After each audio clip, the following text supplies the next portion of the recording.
may remember Hayden's name from a few previous teams I remember, specifically Access Denied, but we're going to keep moving on to this matchup here. Both teams seeing at least one player down. Shakunetsu moving around to the outside there, has to back up along with Hidorisu as Paulo comes in with the Zipcaster, gets 2 players down, at least Nego Fortnite does. Stomp now trying to get a poke with that slosher. Hidorisu trying to make a move there, goes down to the Inkzuka. Stomp leading the way here along with Paulo. And Fortnite Flosser able to get the power clamp in. They've got the lead for now with 80 points remaining. Just a one and done push. They aren't able to get, well, correction, it will be 1+1. One small climb has made their way into the basket. They were able to build up the zone though. Entropy though was still holding their ground. They basically zoned out the rest of LEGO Fortnite when they were trying to make that push happen. And I gotta give them credit there. Entropy is still holding strong. They do get a pity clam for their troubles there, but they now got to start wrestling their way into mid. They are able to take out the shot. That's gonna be step one onto this one. Cooler has been dished out there. Not everybody has picked up the cooler just yet though. Trizuka is available if they want to take advantage. Nice little shot onto Stomp, but it isn't gonna net a whole lot just yet. Both teams still trading blow for blow for blow at this point. Night Flosser trying to use the Trizuka, see if they can find anybody else. No, just hitting the Umbrella Shield, not able to do any damage, and we're stuck into the stall fest. There are 2 specials available for Entropy. It will be the Crab Tank and the Trizuka if they want to use it. And watch for the Zipcaster. It's going to be popping it sometime soon. Maybe when that crab expires, but that's going to be a good opportunity for Paolo to come in and start to wreak some havoc, especially with that pick down. Now both players seeing one player down. Hidorisu is going to try to make a move here. One player goes down with that Inkzuka. 2 players. That's a delayed triple. Stomp may be able to make this a delayed wipe with Shakunetsu making some quick work of that sloshing machine. Entropy is that much closer to getting the lead, but not if Paulo has anything to say about it. Here comes one pick. There's nice. 2 picks. Might be one more. Hidorisu goes down. Not by Paulo though, but LEGO Fortnite able to clean that up with another teammate. 2 players down on the side of Entropy. Things still looking good for LEGO Fortnite, but Entropy has had their fair share of challenges, so we're going to see how the rest of this matchup plays through with a minute left on the clock. Yeah, 1 minute left to go on the clock there, Nito. The sniper is still being alive on Entropy, able to paint over that block. They force Paulo sideways there, and it forces that push to take a little bit longer. In fact, not able to get that one cashed in just yet. And now we got to see how this plays out. Still, very close game, by the way. It's only just 1+1. Really, you need 1+2, maybe 2 power clamps if you want to try to get this one. So it would be in LEGO Fortnite's best interest. Try to get another push in, at least try to make sure that they don't give Entropy a shot to make it happen. They do get the Trizuka out there as well. 1 member's down on both sides. And we do see 2 members pushed out to the right. It will be the Sniper and Hidorisu trying to lurk large. They are able to take out 1 member of LEGO Fortnite. It will be the Trizuka being dished out there, trying to fire it from distance. No cigar just yet until 2 have gone down just like that. And it will be Hidorisu popping that Crab Tank, trying to zone them out on the right-hand side. We do see that power climb able to push right up just now. And that will be Paulo able to get 1 more. No, actually with the assist there, and this Brawl Fest will continue to favor LEGO Fortnite here. All they gotta do is just take out all the remaining members of Entropy. All the jumps are really going to be coming in there. They will not be able to save this power climb, and there is nothing left in the tank for Entropy. And Nito, LEGO Fortnite, much to our chagrin, takes the first map of this best of 3. Much to our chagrin, I still think this was plotted from the start. I mean, let's be honest, the 3v4 was a little psych out, just saying, yeah, we don't have good Wi-Fi, it's not going to go well. LEGO Fortnite comes in, game 1, and says, maybe we do. But I think, in all seriousness, and I think LEGO Fortnite, and it, honestly, this can apply to both teams, but both teams, this is the uncanny valley of whenever I do commentary, because now we have both teams that do more than enough on the offensive side of things. They'll get the advantage, they'll get numbers, they can get a triple, delayed, quad, whatever. But then you go to the actual matchup, but then you go to playing the objective, and all of a sudden, it almost, just by the score alone, it looks like both teams are like, there's an objective, but that I think is the defense from both teams alone. Yeah, and I think defense really was the name of the game there. Both teams kind of just trying to get a good feel for each other by the end of it, and really all it was with the 1+1 push. Both teams was just trading left and right, really no dominance whatsoever on the map, and I do gotta give credit there. Both teams kind of played to the strengths of their composition, especially with the sniper and whatnot, forcing out the zone, the sniper, excuse me, from Entropy, able to zone out the push from LEGO Fortnite to prevent that from happening. As we of course know, he made it to the end of that map and they weren't able to get a push by themselves. I think it really just seems to illustrate how slow methodical both teams were playing. So welcome to the start of Uncanny Valley, Rainmaker on unknown stage, which is just revealed to be Vanta Maria. So we're still within the viable zone. I like it, but like you said, mincemeat might come out at some point. But until then, let's just enjoy what we have, which is Rainmaker on Manta Maria. At least that's something that's somewhat comprehensible. Yes, yes, and it all starts to make sense now. And the funny thing too is I look at it this way here, Nito. For those who are tuning in, this is not these maps were not rolled. Both teams were waiting after the first map, and they see that Manta Maria Rainmaker shows up, and you're probably wondering what the heck is this map mode exactly doing there? Again, semi-viable, I guess you could say.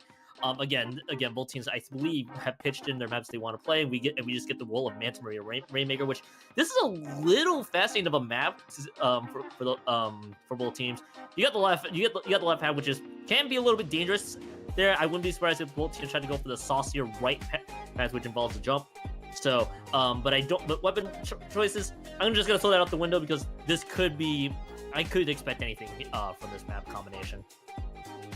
Yeah, no, this is definitely we're still waiting and I want to wait and see. I don't want to make predictions just yet, but from what I saw from both teams, there's definitely enough popping power. I mean, you have the Snipe Rider, at least in the case of Lego Fortnite, you had the Snipe Rider from Hayden. I do like the Zipcaster matchup here, just because you have all the masks. That's going to help you find some good vantage, at least a vantage point for the Zipcaster. And you also have all the famous flank spots, which, I mean, they seem obvious enough, but they're even in high-level play, you can't seem to forget how many people they glance away for 1 second, and all of a sudden there's someone sneaking in. So this is a good opportunity for Lego Fortnite to close this out, but we're going to wait and see what both teams come up with. But I do think this is another one where Lego Fortnite might be able to pull something through. Have to wait and see, though. Always have to wait and see. Everything is always wait and see there. I mean, you know, it would be bold if I see. You mentioned Zipcaster. It would be bold to see somebody dish out a Swiffer.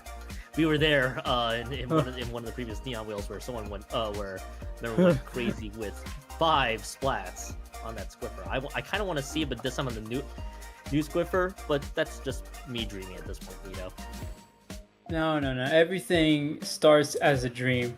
Sendo.Inc. started as a dream. Manta Maria started as a dream. Fortnite started as a dream. And as we all know, the world famous water started as a dream. So everything was a dream. Was the boat a dream too? It could be. I won't lie. To be or not to be, that's not the question because we have match 2 coming up. We'll have to ponder that a little bit there. We switch up. We take a look at Lego Fortnite, and actually, I don't know if there's really that much change. Actually, okay, so they did switch over to the Zap. That's the only thing I noticed there from Night Flosser on the side of Lego Fortnite, and then they do have the Neo Sloshing Machine there as well, and that's real. And those were really just the big changes. So both teams kind of just sticking very similar to what they played in Game 1. Of course, we get to see them duke it out in Manta Maria Rainmaker, of course. Let's see how this one plays out there. Vertigo using the shield, just trying to protect themselves as much as they can. Both teams are straight 1-for-1 right now, Nito. Wow, okay, that's a quick trade out. Now we have Paulo there. Watch that flank spot because Paulo's going to be sneaking right through. Is able to get past that pedestal. Might be able to get a drop on the shotgun. That's who does. Wow. That's 2 players down already for Entropy. Lego Fortnite's going to make quick work of this. Fortnite Flosser making their way to the pedestal very quickly there. Rizu trying to stop that. Doesn't get enough space to do so. Here comes Fortnite Flosser. Might be able to pick it up again. But it's going to be Fortnite Flosser who does pick it up. Going up to 30, 20, make it 18 points remaining. Huge first push with a minute gone off the clock. Paulo there watching over the walls, waiting for that next opponent to sneak by. Still sneaking by a few points as well, up to 12 remaining.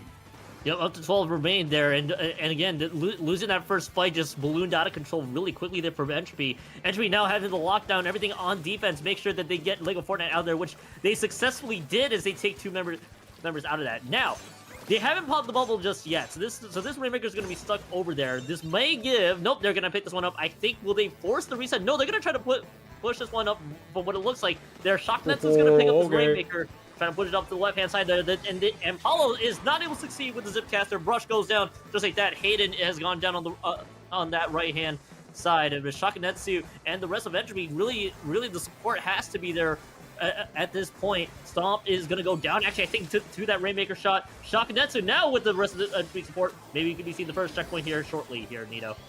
Look at Yorizu right up there. Almost playing a very aggressive game of protect the president, trying to get whoever is challenging that Rainmaker. Unfortunately, isn't there at the nick of time as they were about to approach that pedestal, almost able to clear that checkpoint, but LEGO Fortnite was able to put a stop to that. Hidorizu now right next to the pedestal, looking for a few picks along with Shakunetsu in the snipe area. Sorry, I'm still working on getting my words down, so give me a sec. But 63 points remaining. They cleared through the checkpoint. Entropy able to get themselves through. And I'll give you some time to get some of your words back there. As yes, for both teams breaking through that first checkpoint there. Both Neo Slash Machines, by the way, going down on that trade. More importantly for Entropy, though, they are able to get that checkpoint, which was critical into the grand scheme of things there, as they did not get the reset, or it's either a missed jump. Whatever happened there, the reset was not successful. Entropy is going to be right there, trying to see if they can find any more out of this one, and the Snipe Rider has gone down on top of it. Stomp's just trying to zone them out the rest of the way, too. This is going to be succeed here for LEGO Fortnite. They take 3 members out of the picture just like that, and the Rainmaker is stuck at the left-hand side there. Paul's just trying to defend this Rainmaker for all it's worth. And Entropy's just not going to bite anymore for this one. The Rainmaker is reset here, Nito. The Rainmaker is reset, and it looks like LEGO Fortnite. There was a bit of an error there in the game, but we still have a lot to work with here. We have the NZAP ready for another push. Actually, both teams going down one player. Hidorizu goes down as well. Here comes Paulo with that Zipcaster. Almost makes it a wipe, but that's Stomp and Hayden able to clean that up. And we're just that much closer to a KO. Here comes it. Could it be the GG Tri-Strikes? No, it's not actually. Sistine able to sneak by that pick. And we got 7 points remaining on the 7 points remaining, not on the clock, but on the score. Now that it's a minute remaining on the clock, Chakunetsu trying to get some Tri-Strikes going. Stomp able to shut that down quickly though. Stomp's in a bit of trouble though. 7 points remaining. That's a pretty good lead here. Entropy though has a long hill to climb, and if Hidorizu has anything to say about it, it might just make it even shorter, but they do have to jump out once that Zipcaster expires. So keep an eye out on the specials. At least that's what I was going to say there until 2 members have gone down from Entropy. What I was going to note, though, is build up your specials, see if you can win some of these fights. But it's going to be LEGO Fortnite. They actually dropped the Rainmaker just like that, and Stomp is just there. LEGO Fortnite, I think they're going to be content just trying to defend this Rainmaker for all it's worth, but they're in a delayed 3 situation. And now, Entropy, they have to get control of this territory here. Get control of the snipe and find members fast. Sistian's gonna be the one that picks up the Rainmaker. Going down, we'll seal it for LEGO Fortnite. They trade with the Brush. Both Brush and Stamper have traded. Hidorizu's gone down on top of it. It is gonna be raining slashing machine shots, suction bombs being thrown across the wayside, and now they gotta see if they can make this push happen. There's 1 member down, and 9 Plaza goes down, but they are caught on the street there. LEGO Fortnite will secure the defense and the set victory in this best of 3. 2-0 is the score. The victory royale goes to LEGO Fortnite, who I had to admit, that was partially the comp I expected and the comp I didn't expect. They already had a lot of popping power earlier, and honestly with Paulo on your side, maybe you don't need to make that many changes, but the NZAP comes in so well here, especially with how much they were able to contribute in those fights, making it a 2-0 sweep over LEGO Fortnite. And a reminder, this is a best of 3, therefore LEGO Fortnite takes over the win, is able to move on, and as we move on to the next round. Yeah, and next round, both LEGO Fortnite gonna be up 1-1 in their group, which by the way, it has 3 teams in their group. They got Osmosis, who will be playing actually in their upcoming second round. So Entropy will be coming in with a little bit more proof. They got another match waiting for them, just like that. But Nito, you mentioned before, it was kind of the comp that you kind of expected and kind of didn't at the same time. But it's almost as if LEGO Fortnite, every time they win a good chunk of their fights, it was pretty much full speed ahead, and they just completely punished Entropy the entire way through. We gained a lot of points out of the board. I think it really just boiled down to who was going to be alive at that point in time there. I feel like it was just a very well coordinated team effort overall for Lego Fortnite moving on as they won the 2 maps that we saw. Yeah, we talked about defense the last match. This is a pretty good example, almost a textbook definition. I mean, we got Entropy, who, with all the firepower in the world, you had Hidorizu on the Zipcaster and on the Crab at some point. Very versatile player. All these versatile players, this could have been a dream matchup, or a dream composition for Entropy, but Lego Fortnite just so good at shutting things down, as we saw during these last few matchups, giving them both of these wins. I gotta hand it to Lego Fortnite, and especially Fortnite Flosser, because I even if that's a name I just came up with, I do have to add, there is apparently a toilet badge on their Sendo.Ink badge, which is from Unlockable Side Quest. So hey, look at that. But here, you might get another one soon, so like, look at that. Good, it's good looking good. Yeah, for sure. But we will be capping that one up there with this one coming up here. With Lego Fortnite, excuse me, winning this one 2-0 over Entropy. And that will kick off the first best of 3 in this group stage. We actually have our matchup already for round 2, believe it or not, Nito. And this will be fun as we're gonna get as our producers will get this one set up here. This is a team I'm sure a lot of people have heard. It's a Salt and Pepper versus Elegant Ruby coming up here, Nito. I'm expecting a lot of fun things. I mean, this is, I've seen a Salt and Pepper's name since the dawn of competitive Splatoon time. This is one of the most historic names, I think. We're gonna see, one day there's a competitive Splatoon museum built. I'm joking. But there one day, when we start, okay, you know what? Should we build one? No, debatable. I'll let you think on it. The entry cost will be 1 copy of arms. You know what? Understandable, actually. Understandable, Nito. I think we have the entry cost set to 1 copy of arms, and then the rest of it is just like telling the story of match formats from the days of Best of 9 Ludi to the Nintendo tournaments, bringing us the finest in matchups. But I'm not gonna go over that because there's Anyway, we're gonna go over to game 2. This is Salt and Pepper and Elegant Ruby currently getting ready for y'all. We already have the next stage as well. We will have that first stage anyway. So, the first stage is for sure confirmed. Yes, Museum yes. de Alfonsino, Rainmaker, which I feel like we've seen Museum. So if you have forgotten, yes, we've already played Museum, but this time it's gonna be on Rainmaker. I was about to say Mincemeat Rainmaker. I'm thinking of a completely different tournament now. We saw Manta Maria Rainmaker last time. Now we get to go to Museum de Alfonsino Rainmakers. Only maps with the letter M apparently will be shown today. For this one, A2P, of course, they did win their first round against Crab Rangoons. It's a 2-0 sweep, and then Elegant Ruby actually dropping their set against WD4D in Group L, 0-2. So Elegant Ruby gonna have to call themselves out of this one with a pivotal matchup against A2P there. But of course, as you mentioned, with everybody knowing A2P and who they are, gonna be a very tough assignment, let's say, for Elegant Ruby. Yeah, I mean, again, we're talking about a team that has so much history behind them, and so much matchup, and so much matches behind it, so many historic matchups. You'll think about, I think of like Riptides of years old when the Salt and Pepper were hopping on.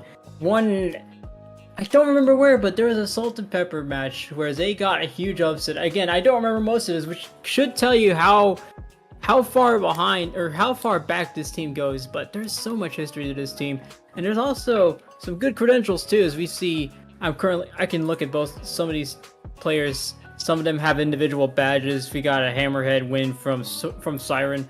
Soaring here has a few badges of their own. There's just it's a lot with the Salt and Pepper. Elegant Ruby has a tough task in front of them, but we're never going to count out the underdog. We're never going to count out the underdog. Just lots of maybe Elegant Ruby does pull off something exciting here. I have actually seen one member of Elegant Ruby, believe it or not, and it is actually Shadow Fox on that roster. And what what's gonna be fun with Shadow Fox is the primary blaster player. I have seen them go nuts on the blaster in previous tournaments that I've seen Shadow Fox play in. This is gonna if there's a player to look out for, it's gonna be how the rest of the team and Shadow Fox, if they were to play the blaster, which they could do. Shadow Fox could obviously, for all I know, just troll me with all the information I know. But I'm going to be excited to see how Shadow Fox will play against, as you mentioned, a very historically established team in A2P there. As A2P, by the way, seeded 12, Elegant Ruby seeded 38. So if you look at the matchup on paper, it will be, we've mentioned it probably around a bajillion times, it will be pretty tough. Yeah, but that's what makes matches like this exciting. And Oh, yeah. I'm gonna, again, this is, like you said, this is wait and see. We're gonna sit around and wait for this match to start, because maybe Elegant Ruby pulls something out of their secret bag of secret Splatoon tricks. That's definitely a bag that exists, I think. That's what, oh yeah? You Yeah. think so? I think so. There's certainly a thought going on in my head that says I think they have a Splatoon bag of tricks. We're gonna see. Maybe this game confirms it. We're gonna go to game 1. That's gonna be Rainmaker on Museum Delfonzino, and we see an Elegant Ruby with a blaster and the side orders. That's the side order stamper. This Cyber. I'm working on that one. I'll let you cook on a nickname for that one. I mentioned before though, Shadow Fox on the range blaster. No surprise, Shadow Fox probably one of the few blaster players I'm aware of from my circles there as well. On the other side for A2B, they got Soren on the shot. Siren's gonna be on the 96 Deco. And then it will be the Slosher and the Sniper. Pretty much as standard you can get. A lot of good potential there with zoning and a lot of range coverage. Gonna see how this one plays out. A2B right out of the gate. They made the jump successful, and they get the checkpoint, wasting absolutely no time. And it will be Elegant Ruby with 2 specials online if they can try to use it. And Siren's gonna be there with the Kraken trying to build up the space and everything else for the rest of their team. And Siren's there able to get 1 member out of this one. Soren with a huge push up to 8 points remaining. And Elegant Ruby, they are able to pump the brakes on A2B's push. But nevertheless, this is a huge push for A2B to start, Nito. I mean, 8 points remaining. It can't get any bigger than this, and it looks like they're setting up for something even bigger, because they already have, what, 3 players on the opponent's spinner? This is a huge push into making if they can get the stop on Elegant Ruby, with Squishy waiting to make the drop, does so very quickly, but Soren's almost there to put a stop to it. They're going to take a little bit more. Oh, nearly slips off, but the Rainmaker pops, and that's actually 3 players going down. 1 to that Rainmaker pop, 2 to what's now a wipe from a Salt and Pepper. They're going to get back to business very quickly here. Look at them already taking those positions very fast here. Siren at 8 points remaining might be able to make it more. Might be able to make it a KO if they can use these tri-strikes to their advantage. Going, and it's already gone. A Salt and Pepper taking game 1 in a very fast fashion here. Key moments here in that last push for Salt and Pepper. First of all, Elegant Ruby, they basically absolutely knew that was a game-winning push. They got to get that Rainmaker out of there. But they end up forcing it onto the right-hand side where the out-of-bounds marker was, and 2 members fly, and the Rainmaker holder there, which I believe would be Squishy, and one of the other members, which I gotta keep an eye on, Elegant Ruby, on Elegant Ruby's side, goes way too close to the Rainmaker timer, and they go 2 down just like that, and then the remaining 2 members lost the fight so quick, it allowed A2B to go to the enemy spinner and basically just dunk that one all the way home. So that was a very good push from A2B there, though. Elegant Ruby going way too close to Rainmaker when they probably could have afforded the reset there, if anything, on that one. That's gonna be a key thing to know in terms of that gameplay. Otherwise, though, it's gonna be A2B, as you mentioned, with the quick push. The second map has already been rolled. It's Robo Ramen Zones. Okay, Robo Ramen Zones. Now we're still within the zone of reasonableness. That's great. We're doing great. A Salt and Pepper, though, doing even better, because that was very quick. I know it is unfortunate that Squishy ends up like you said, in that no Rainmaker zone. That turns out the timer very quickly, leaving them almost no time to react. But now we have the added, I want to say almost advantage, benefit, the added factor that with Splat Zones, it's all about just managing territory. But Again, with how aggressive the Salt and Pepper was, maybe that's just a non-factor at this point. We're going to see as we head into the second matchup with both teams vying to go. We're going to see a Salt and Pepper in the neon green, and we're going to see Elegant Ruby in that purple. Make that 2 shots for this matchup. That's going to be 2 Zukas.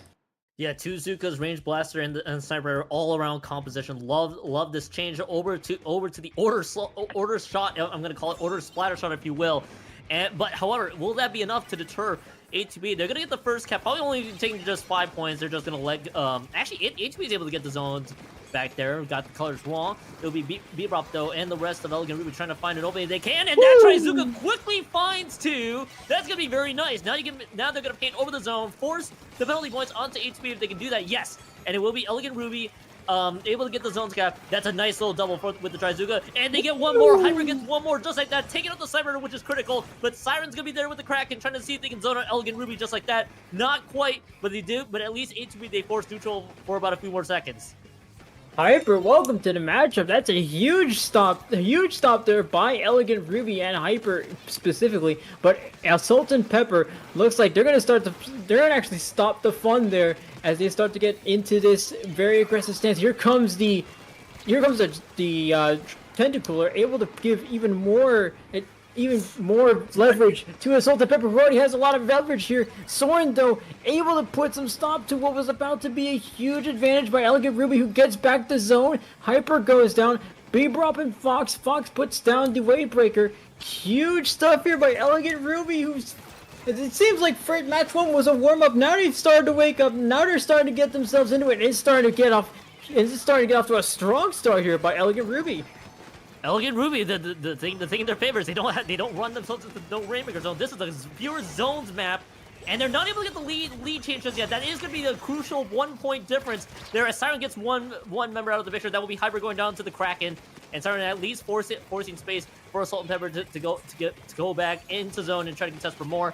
It will be 2 members down on Elegant Ruby. They have to reset once more. A2B, they can continue to move upwards, try to force that lockout if they can.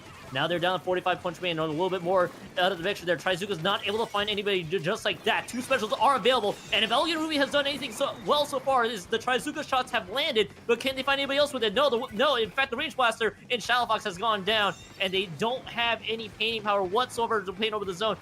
Nito, it is 25 punch man for A2B. The A2B is looking really good. ATP is looking very good, even with a 3v3 where both teams find at least 1 pick. Salt and Pepper holds strong. Jeff goes down. Soren might go down to Bebop here. Bebop can win this 1v1. Soren does, though. Hyper and Squoochy, they're in a bit of trouble. They have to get the zone, though. They're still not focusing on the zone, but they do have a bit of paint now. Soren just has to clear this. And they all have to clear this, and they actually have to wait for this. Oh, wait, Elegant Ruby able to take back the zone. Here's some more penalty points for Elegant Ruby. Elegant Ruby still in this fight. My goodness. What an effort here by Elegant Ruby, staying in this one, even with Bebop taking that pick with the Zuka. Yeah, that's a critical pick there too. At the very least, you get Siren out there having to be forced to respawn. But again, they just can't retain zone. It's just a lot of painting so far and a lot of control really from A2P to make this one count. Now, it is just 3-punch main. Elegant Ruby has gone 2 down at this juncture. It is going to be A2P. They are going to move up ahead. It's going to be Jeff on Slosher Juice just trying to zone them out as much as they can. Not able to find a little bit more. And it is going to be 2 members. With the Trizuka, if they can find one, they find 1 pick already onto Jeff. Now they're trying to have the reigning Trizukas fly across the distance. They're not able to get the pump on the Zorn. I'm actually surprised that even missed. And then it will be A2B though. They get the zones back. They are able to take down on these penalty points here. Nito, there's a much needed cooler there. Somehow Elegant Ruby still able to hold strong. They take 2 members, and now it's 3 members out of A2P. Nito, 1 minute left to go. Elegant Ruby, they got to get out of these penalty points quick. Oh, and the Salt and Pepper was so close to the KO there too. Elegant Ruby still holding strong, even if this ends in favor of the Salt and Pepper. Elegant Ruby is going to have to commend themselves at the end of the night for this one heck of a matchup here. 3 points remaining for Salt and Pepper, though. They're so close. Once they clear these penalty points, it's going to be game over for Elegant Ruby. But Salt and Pepper now has that Tentacooler in tow. Hyper now has the Zuka. Remember, they got an impressive double earlier. Weren't quite able to find anything here. Here comes Hyper trying to take care of his own. Soren does not go down. 2 players left.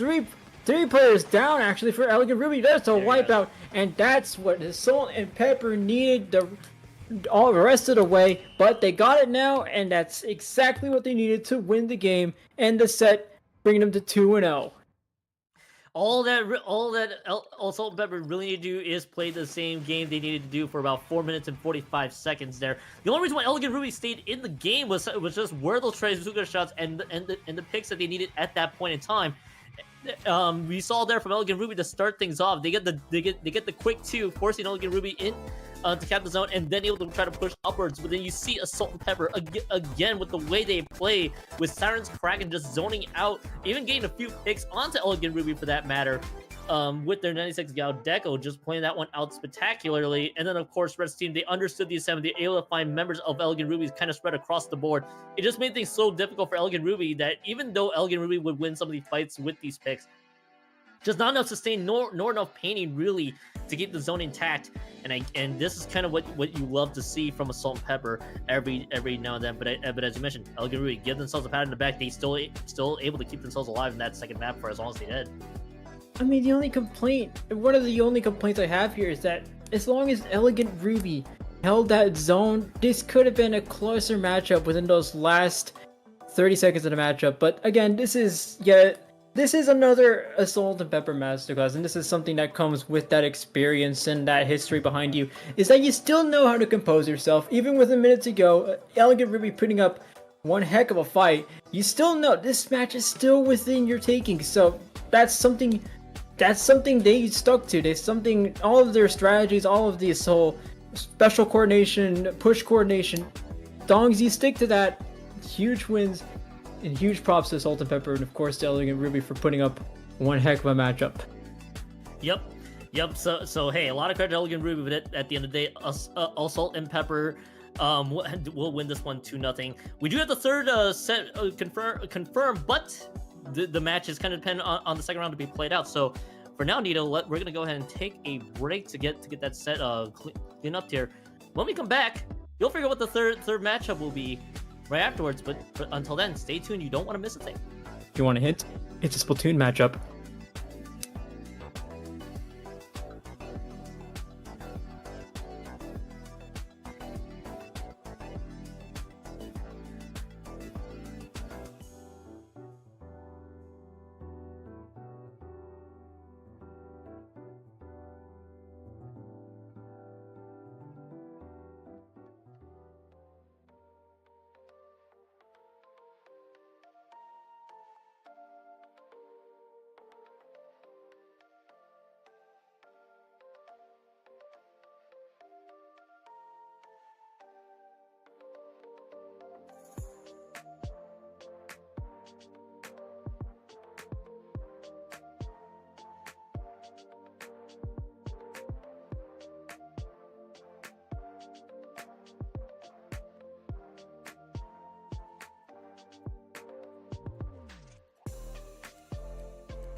In the beginning, there was Battlefy. In 2024, IPL said, let there be start.gg, and then there was start.gg.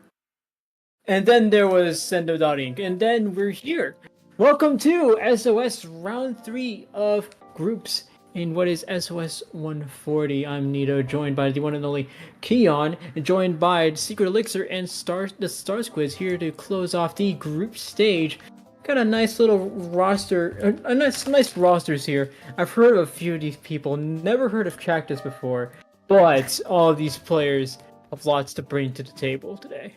Yeah, Cactus, brand new. Never heard of him either.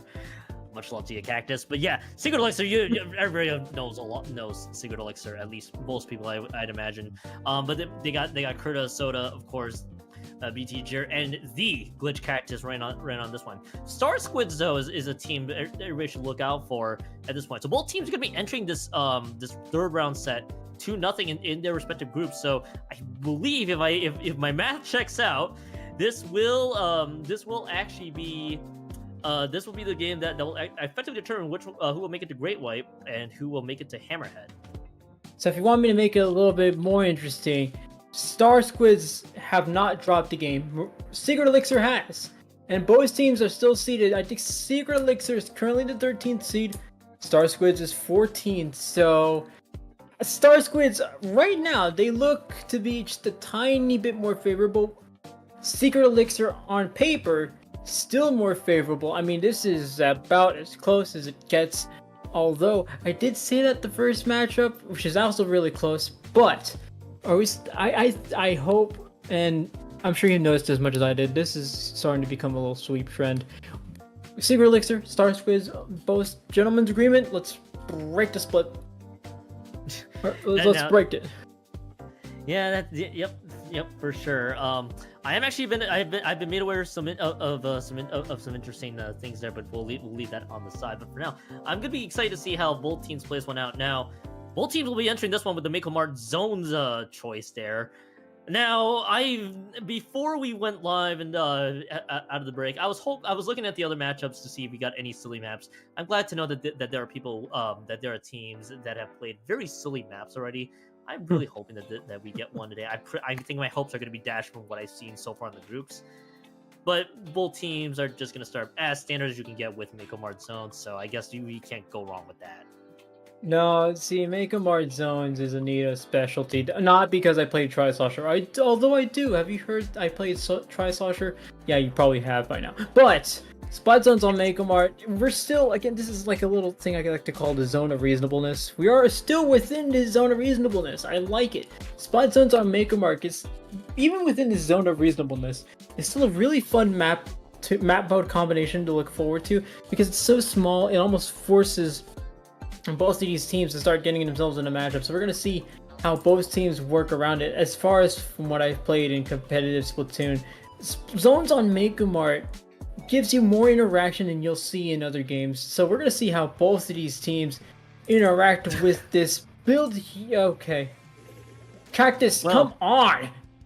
Well, so we've already had one set go 3v4. Apparently, this matchup only needs to do the exact same thing. We're just gonna. I think this is just we are now playing some very mental mind games here, with both the squads. I think Secret Elixir is just trying to show up with 3, trying to pretend that they left one person stuck in Mako Mart somewhere, and then they realize, wait a minute, we have a game to play. You gotta stop shopping over there. Yeah, no worry. I just DM'd Cactus. We're gonna get that matchup going really quick. So, all right, we saw a little glimpse of their comps. It looks, I hate this word, but it looks conventional. It just looks conventional. But I know Cactus has played around with many weapons. It seems to me like Splash-O-Matic is Cactus's specialty, but Splat Zones on Mako Mart, maybe you don't want to start too crazy. You want to keep it conventional. We're going to see what both of these bring out. Now that Cactus has revived, the DM has worked, we see what both teams pull out. That's going to be, again, just a little bit conventional. You got a double shot, nothing unheard of. We actually see a Tri-Slosher there from Minty. That's a nice V-try with the Jet in tow. Good stuff from both teams as we set to first round of round 3. That's rapid. That is just a rapid blast with a trip strike. That's what I'm good. That's what my eyes are on right now. From Sarai right there. So that's what we're gonna be excited to see. Right out of the gate though, Secret Elixir quickly goes 3 down. This is gonna be a full on lockout scenario here for the Star Squids if they can take advantage. Cooler's been dished out right out of the gate there. You mentioned that Secret Elixir has gone as conventional as they can, but they got 3 close quarters weapons there with just a ballpoint that Kurta, of course, the ballpoint specialist here, is trying to dish out. We do see Kurta trying to fire with that inkjet, see if they can find anybody else. No, not quite yet. In fact, goes down quick. It will just be a trade 1-for-1 so far, and but however, Star Squids is losing a little bit of ground at this point. They are able to still continue to trade, but Star Squids quickly getting the zones back there in just a few quick moments. Still no control whatsoever. Despite Secret Elixir having at least a decent amount of pain. They go 2 down, and they go 3. This is looking real good for Star Squids. Oh, mommy, to get yourself out of there does not get themselves out of there in time. Star Squids, wow, what a showing here. 20 points remaining already. We've only gone past like what, a minute and 20 seconds. 10 points left on the clock. Kurta, this is starting to be an absolute beatdown of Secret Elixir. Minty's just standing there, knows the job is done. Very quick opening here from the Star Squids, and one heck of a statement to make. Just a very rough start from Secret Elixir to start that one off. Star Squid's quickly wiping out 3, and then they just immediately moved up and then just pressured them out big time. I don't think there's really anything that Secret Elixir could do with the way Star Squid showed up there. This was just a great team play all around for the Star Squids. Now, Secret Elixir really needed to get as much as they can with their 2-shot zap combo that they had to play super close quarters for the most part, but they're gonna have to run face first into a team that has a good amount of range, and that's kind of where things will start to run south. Just no pressure whatsoever. Star Squids just ran them out of there, and again for style points, gained 2 wipeouts at the end. Yeah, I mean, this is now, you as a competitive player, you're starting to enter this territory where both teams are already 2-0. So whichever team wins this set goes to the Great White Bracket. Secret Elixir comes in 2-0. You can imagine they're already a little rattled, losing 2-1 or losing 1 game to Marine Melody, and now the Star Squids comes in and takes 1 set away. But again, with old and historic teams, and especially the better teams with that mentality, Secret Elixir, I can imagine, is still laser focused on taking these next 2 games, and that game 2. And that game will be Claim Blitz on Crab Lake Capital, still within this zone of reasonableness, so we're doing a pretty good job here, much to Keon's chagrin. Much to my chagrin indeed. I want to see memes, but I think teams who are registering us still want to deal with such. Even though I think I've already seen 1 matchup earlier that played 2 very wacky map combinations, but nevertheless, we are, as you mentioned, stuck in the zone of reasonableness here, and I think you can't really go wrong with Crab Lake Capital Clams at this point. In fact, I wouldn't be surprised if Secret Elixir want to keep the same 3 there. I feel like for that composition with the double shot and zap, they could play towards range and play as aggressive as they can, but they have to figure out how to solve that very quick offense there. But I think also aided by the fact that Secret Elixir running themselves down into a quick 3 that just snowballed out of control. Thankfully, you don't have a zones to cab. You have teamwork to work with. So I need to see Secret Elixir kind of short things up a little bit here in this second map. Absolutely. I think Secret Elixir still has the aggressive comp to do it. And honestly, as much as I call it the conventional composition, I still think it's going to work out very well, especially with Clamp Boots on Crab Lake. That V shot, the vanilla splash shot allows you to, you can use that splash shot as aggressive as you like, and then you got the Trizuka, which if you need to back out, even defend your own basket, or even go for the other team's basket, you can either daisy chain these shots, which you might see in this next matchup, or you can just start using both of them at once. That leaves you a little bit more vulnerable, but it's not something I wouldn't be surprised seeing coming out from Secret Elixir. But so far, the Star Squids hold center stage with how quickly they've been able to make quick work out of Secret Elixir. I mean, I'm still kind of thinking about that game 1 and thinking, okay, wow, this is not what I had written down, but it's never what I have written down. It's what I've noticed. Yeah, that's very true. Sometimes that just kind of works out that way. We've queued in the crab leg clams to get this one booted again. 1-0 for Star Squids. They just having to recover from that very rough start there. Secret Elixir going a little bit different this time. Do see that Stamper with the crab tank in play there. That's really the big change out of that one. Sonoris just actually switching over to the range master.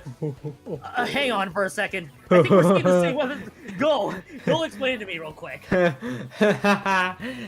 Oh man, this is my favorite niche pick, and it seems to be a niche pick as it's been in Splatoon 2 and Splatoon 3. Here comes the nozzle nose. It has the crab, so you'd start to for the casual viewer, you'd think, why isn't this more favorite? Well, it's because of that little burst shot that it has. That makes it just a little bit more finicky to play with, but I want to see more of this nozzle nose, and I'm glad we're seeing it from the Star Squids, who seem to be opening up strong yet again. I mean, they're already this close to the basket. That Kraken gets popped before it's able to do more damage, so they're going to back up. The Star Squids are going to have to back up just a little bit more, giving Secret Elixir the opportunity to to get things going for themselves. They already have 4 clams and power clam in tow. They do have some strong positioning here. They might even try to make a move from the left side. You start to see here with Mom Meter and that one Zuka from Cactus popped off. Corda goes down. Cactus may go down here in the fight. 3 players going down, and as quick as that opportunity came, it has went for Secret Elixir as the Star Squids get back up and running. Yeah, and Star Squids quickly getting themselves back up and ready to go. In fact, they had 3 specials. They already popped out 2 of them, and it will be the crab tank also popped on the right hand side. All specials have been used, and they take out 2 members just like that though. And Cosmos is actually just going to be able to quickly swim up there, but actually not able to catch that one in. In fact, it is wide right, but they will be able to recover this one. No, not quite yet, but there is enough paint there. TM Blue just needs to play this one a little patiently. There you go. You break the barrier, but the follow-up is going to be retreating quick. Cosmos is going to at least force a trade. Both teams in this 2-for-2 trade. Just a one-and-done push, nevertheless, here, Nito. But at least that's a start. But at least, all things considered, Star Squid, they could have gone home with no push whatsoever. Yeah, when you miss a power clam like that, there's just so much you have to do to recover. You either go for the clam and risk getting splatted, or you go for that power clam and hope that everyone else is on the same page, because when you have a little shakeup like that, it does change a lot, both in the communication and in the way things are flowing. So now Minty coming in with the Kraken. This one has been popped, so Minty's going to be able to roam free with it. Going for Soda actually on that Stamper. Does get Soda. Might even get a few more clams in. Blue has that power clam ready. Almost snuck in. Man. Might be able to snuck in here. That's 50 remaining now with that power clam in. Star Squids making their lead even stronger here. Minty and the Blaster trying to poke from the outside there. Soda able to come down, possibly put some more pressure on that. 1 player going down for the Star Squids. Secret Elixir, not quite the big mountain they have to climb just yet, but there's still a lot of pressure that Star Squids have been putting on almost relentlessly throughout this whole matchup. We're going to see how Secret Elixir responds. Yeah, Secret Elixir, they need a response soon. That was actually a Kraken jump aided by just total control around that enemy base area, and that's just how Star Squids are able to get even 2 power claims. They just need the 1 power claim, quick retreat, throw out the splash wall, and then make sure you take out the rest of Secret Elixir, which they are doing once again, and it's a full delayed wipeout on top of it. Excuse me with the words, as we do see Mom is just trying to trade. They get 2 for 1, nicely done. Secret Elixir at least slows down this push that Star Squids could have had. They're going to have to play this one a little bit more patiently here, try to get the rest of the members back up and running. TM Blue's down on the side. Minty just trying to take advantage with the range that they have. Not able to find anybody else. It is going to be Secret Elixir. They're just going to hold on to this one in mid for now. Always watch your front and your back when it comes to those suction bombs. Really any bomb, as Cactus is going to try to make a move around the side here. Mom Eater was going to join him, but goes down. But it's all going to be up to Cactus and Corda and Soda, who's actually going to have an expiring clam soon. The Inkjet is ready. Going to be popped by Corda. See if they can get something going with these specials. But Cactus goes down. Minty might go down, but before Corda goes down, Soda. And it looks like Soda and the Mom Meter is left to defend that basket. But the Star Squids is coming in. All guns blazing here. Already 1 player down. Few more players to go. They do have a power clam ready and actually go down 1 player as well. There's still trading blows here around mid, around that basket. But before Cosmos gets a long range shot on Perta there. Also, Mommeter going down. Cosmos looking for another flank around the outside as Soda tries to challenge that. Cosmos challenges it well. Man. 3 players down. Star Squids looking as powerful as ever. They do have 2 power clamps. This could be a huge gain. And if they can hold it open, this could be the game winner with 10 seconds left on the clock. Actually, two players going down. And things just might go back to Secret Elixir for one final push. Unless they have anything to say about it. Do they have an extra clam in there? No, they do not. That's going to be the push for Secret Elixir. Secret Elixir, they just need to go forward right now and try to get this push ramped up. But with all the control that they have in the world, their Star Squids is just trying to prevent that from happening. They get 3 power clans, but time is quickly ticking down, and they're so invested with the members on the other side because they've been playing so much the turret there. Secret Elixir just can't move up at whatsoever. They're too laser focused onto the rest of Star Squids. Onslaught, and that is how the set ends. It's Star Squids up 2-0 to wrap up this set in round 3.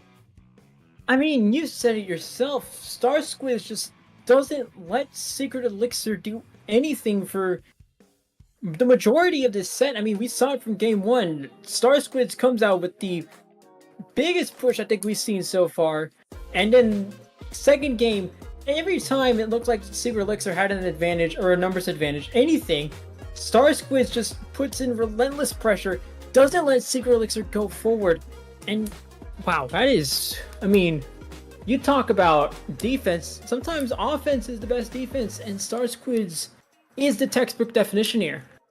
Yeah, Star Squids just had, I mean, effectively you saw it from Eagle Zones. It was just a wash. It was basically total control from minute 1 with the opening fight that they had, and anything that Secret Elixir tried to throw into Star Squid just came out very short. In fact, for Secret Elixir, I think it was just total control of the map that Star Squids took full advantage of, and that's really what we saw there out of crab-like clams. And you saw 3 power clams. I mean, they had the extra push just for a little bit more insurance there. This effectively made it so that 3 power clams wasn't the game-winning scenario. They had to keep that push sustained, but with Secret Elixir, it's so distracted with the rest of Star Squids in their base, it would just pretty much seal Secret Elixir's fate. There was just no time left on that clock. And to your point there, Nito, I think really Star Squids showed up as the better 2-0 team out of this particular group.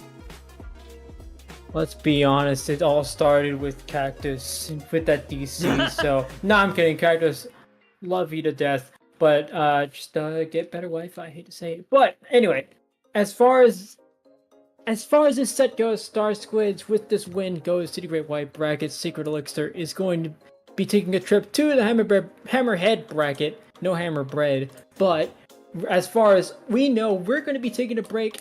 But on the other side of this break is going to be the first of the Great White Bracket. So don't change the channel. We'll be right back with some top cut action here at Swimmer Sync 140.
Welcome everyone, one and all, back to SOS 140. The Great White Brackets are here. All the groups have finally wrapped up, and now we get our first taste of Great White Brackets. Round 1 begins with Perchance versus Sunset. I'm Kyon. Nito has not left the commentary booth yet.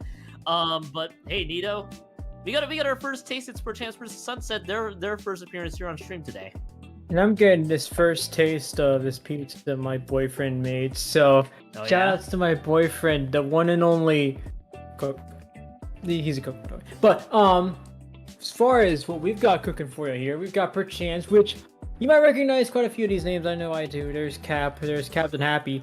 Two of the names that stick out to me, which if you remember a name, Wipeout Punks or whatever, just happened to be a team I remember. But we've got Sunset as well. Again, more teams that you'll probably recognize. These are, if you want to talk about seeds, these are 7 and 10 seeds respectively for Perchance and Sunset. So, definitely a lot to look forward to heading into this first matchup, which is going to be Spot Zones on Mako Mart. We were talking about this earlier, Keon, how disappointed you were with the lack of funniness going on here. But I quite like this zone of reasonableness. Look! I just wanted to see someone to be out there. You know what? I'll put this out there. If you ever join an SOS and they say Incendo .inc, and you have the opportunity to pick on your maps, pick the 2 worst ones, and don't blame me for it. Just think of the incredible memes that can happen out of it. But no, seriously though, Perchance and Sunset. Actually, I did take a look at the maps they actually threw into the pool for for their respective matchups. They're going to be very standard as you can get. So, no, there shouldn't be any funny surprises. Both teams wanting to stick to what they know best. As you mentioned, Mako Mart Zones is the one map that you will see pretty much every now and then. And as you mentioned the zone of reasonableness. We should be seeing the zone of reasonableness here throughout in terms of map rolls. Yeah, I mean, I've also seen my fair share, and honestly, we've talked about this again during the break. The teams that have shown up with the zone of unreasonableness, which is outside of the zone of reasonableness, it's like a little nesting, or like one of those nesting dolls of maps. So I think so far we're still stuck in this cozy little zone of reasonableness, but we might be stuck in here for just a little bit longer as we head into the spot zones on Mako Mart. Yep, and that will be the first map coming out of this. And I guess for those who are trying to be familiar with where we are getting at here, so across the board throughout this tournament, actually, maps are not predetermined. You might be used to group stages being okay. These are the 3 maps you're playing, and including your bracket stages. You'll know like what your best of 3, best of 5 maps are ahead of time. These maps actually get rolled after each map's results, and it's actually based out of the map mode combinations each team pitches in. That's part of the reason why I was only partially just wanted that Perchance and Sunset didn't throw any meme maps into the pool there. I have seen already, by the way, Nito, while we were in the break, teams throwing in map combinations such as Mincemeat Rainmaker, Bluefin Zones, Brinewater Zones was another silly one, and I think there were also a few other ones that were that we have. I think I see one team throwing in Mahi Clams on top of it. So there are some teams that are very ramped up in unreasonable maps if they just to throw into the pool. A majority of the teams that I've seen so far have thrown in some maps that are very standard across most of the tournaments that you see. Yeah, no, there's a lot of standardization going on, and you might even notice with these weapon comps, I expect to see there's probably going to be a double Zuka come out, which if it does, I won't be surprised. But it's a standard. It's something you're going to see very often, and we're going to see both teams come out with their comps. Actually, I don't think... Nope, never mind. I saw the Carbon Roller deck, and I was like, oh, I thought we had a chance! But Perchance comes in with the Carbon Roller. You were a little too hopeful there, but buddy, you were a little too hopeful. But yeah, no, it is indeed a double Trizuka cooler composition on Perchance's side of the fence. Their 52 gal is the 4th slot. On the side, you do have the Try and True Splash. It has never left the hearts of many on top of it, but you do have the Slosher making its surgence along with the Sniper and the shot to boot. Perchance is going to start things off, by the way. They took out multiple members out of Sunset. And Sunset is just going to crawl from behind for just a tiny bit more. They do stop Perchance's early zones cap for now, and they should be able to hold on to this for about 2 seconds before inevitably the zones will flip. It will not somehow, unbelievably. J-Rod's going to be the one that's painting, and now they pop the crab tag.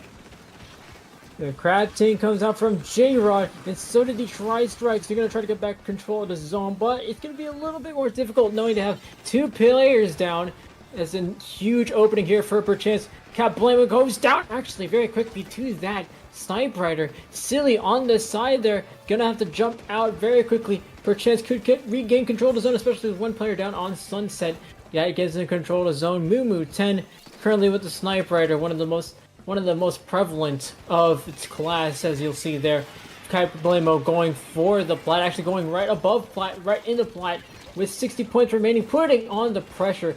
I know tomorrow, as 1 player goes down, 1 player going down on both teams here. Both teams trading shots, but for now, it's perchance holding control. Yeah, perchance is holding a lot of sustain, as you noted there, the 52, enforcing a lot of pressure, making sure that something has to think twice before they move too far up. Now, perchance are trying to move themselves up a little bit further. They are just going to let the zones be capped on the side of Sunset there, and then hopefully aim for the retake there. Mish, however, gets the pick onto Kablamo, and that will be Mish moving up, and the rest of Sunset now trying to kickstart this offense here. They are out of the penalty points, and the shot goes out on top of it. J-Rod pops the crab tank. They should be able to break this one through. But that's a really nice splash wall, but it isn't enough. Kablamo goes down once more. The Trizuka being fired on from the left-hand side. There is a 2-down situation there. Perchance is going to have to respawn. This is going to be looking decent for Sunset. They got to keep the zone held on for just a little bit more. Looking decent. Oh, there goes Luke actually getting that nice little advantage there. They might be able to get control with that pick. That's going to be the push that they need to get back control of the zone. Gives a bit of some penalty points to Sunset. Perchance, we'll get the pronunciation right. But Sunset still holding on to the zone for now. Perchance holding on to the lead for now. Still a very close game here, as neither team has been able to get control of the zone just yet. Or actually, Sunset's been able to hold on just yet. Yep, Sunset's just going to be the one that's going to be hanging on to the zone for just a bit longer. And I just love that they're winning a lot of the fights. They're trying to get as much value as they can out of the Trizuka and the Crab Tank, which has been very key there. The Kablamo going down once more. They will get the lead back just like that. J-Rod's out of the Crab Tank. They are trying to swim out to the right-hand side. Trizuka being fired from distance, by the way, from the side of Perchance. That's going to be one out of two Trizukas they tried to pop there. Slosher, by the way, goes down on the side of Sunset. And they do have the cooler, but it is going to be just a 2-down situation. But they do trade 2 for 2 for there, and it will be the card roll. They're going to have to retreat there. Mumu has to pay for their lives, but the Sunset understands the assignment. Just defend the zone for as long as they can, and Sunset starts off this great white round with winning map 1 here on Mako Zones. Oh, it does get a little bit more difficult knowing that the only weapon you really have on the zone is the Carbon Roller Deco, but it's even more difficult when you have a team so dead set on KOing it and moving on, just like Sunset, who closes out game 1 in a pretty convincing fashion. Perchance and Sunset looking like this was going to be another one of those close matchups on seeding alone, but both teams know the assignment, like you said, especially Sunset, and it looks like Send.Ink also knows the next matchup, which is going to be Tower Control on Hagglefish Markets. Yeah, it will be Hagglefish Tower Control. That is, I was about to say Hagglefish Tower Control Market of all words. I'm gonna get my words wrong here at this rate. This is actually one of 2 maps that Perchance threw into the pool, and that's what gets rolled here for those who are noting this one. So now that they got Hagglefish Market Tower Control, which I love, this is where the checkpoints can slow out of control. But we also saw that Sunset has J-Rod on Splash 3, where Crafting's just gonna be a really awesome pick for Hagglefish Market Tower Control. So I wouldn't be shocked if Sunset keeps J-Rod on that duty. Perchance, they had a good lead for a good chunk of it, and then things just fell apart like that. I just love the fact that J-Rod was getting a lot of value out of the crab tank as much as they did, even with the splash wall that was run in front of them earlier to try to deter any crab tank usage. Really didn't amount to a whole lot. So Perchance gotta ready up the drawing board. You now know what Sunset can do. Let's see if you can figure something out here in Hagglefish Market Tower Control for this upcoming one. Absolutely. I mean, especially with the comps that both teams brought out, I still think Perchance I like the Carbon Roller pick, because now you have a little bit more of a sneaky play. But with Tower Control and Hagglefish, there's less sneaky opportunities than you'll find in Mako Mart. And from what I've seen playing on Hagglefish Market, So there's more flat ground, which means you might be able to sneak a flank through these little side routes here, right around mid. But we're gonna see what both teams pull out as we get ready for game 2 of the first round of Great White Bracket. Sunset currently holding the match point. As we see the double, actually not even double shot. That's a T-Tech and the vanilla splatter shot coming out for perchance. Sunset gonna stick with more of the same here. Seems like it's working out pretty well for them. Cap Blammo, nice little opening gambit here, as you might see. Yeah, I'm actually going to be fascinated to see how the switch over to the T-Tech is going to work. I like that you switch over to the Trip Strike, get as much zoning as you can in hang up target control, and then, of course, try to protect the tower control as much as they can. In fact, they're actually able to make this opening push work really well. They get 2, but they quickly fall just like that. I don't think they're going to get too many points out of this one. They have to retreat there as Sunset members J-Rod has snuck their way through, and this allows Sunset to get good control of the tower for at least a few more seconds. Sniper Rider trades. Both Sniper Riders are down, and both shots are down as well. It is a weapon trade for the masses here, but it's just Sunset that holds on to the tower for just a little bit longer, and perchance is just gonna have to fight this one back as Sunset approaches the first checkpoint. And so we see Pose currently holding a strong position here on the tower, but does have to back out through some tri-strikes. You see a few specials coming out from both teams, especially perchance, but they don't have any more specials to follow it up with, so Kogi's going to cruise right through checkpoint 1. As we see Silly, they're trying to go around the side, get a few picks, sneak by. Kogi in a bit of trouble here from Cat Bloom, who's going to have to work around that zone. Now has some help from Mish. Kogi able to help back on the zone. Able to get a few more points on the board as we head towards checkpoint 2. And Kogi in a bit of trouble from this Inkzuka, but still holding on strong is Sunset, who actually now have a power crab to work with, and actually some tri-strikes as well. But they do go 2 players down. This could be the opening perchance needs. Yeah, perchance really need to get that push stalled, and that second checkpoint can get a little tricky.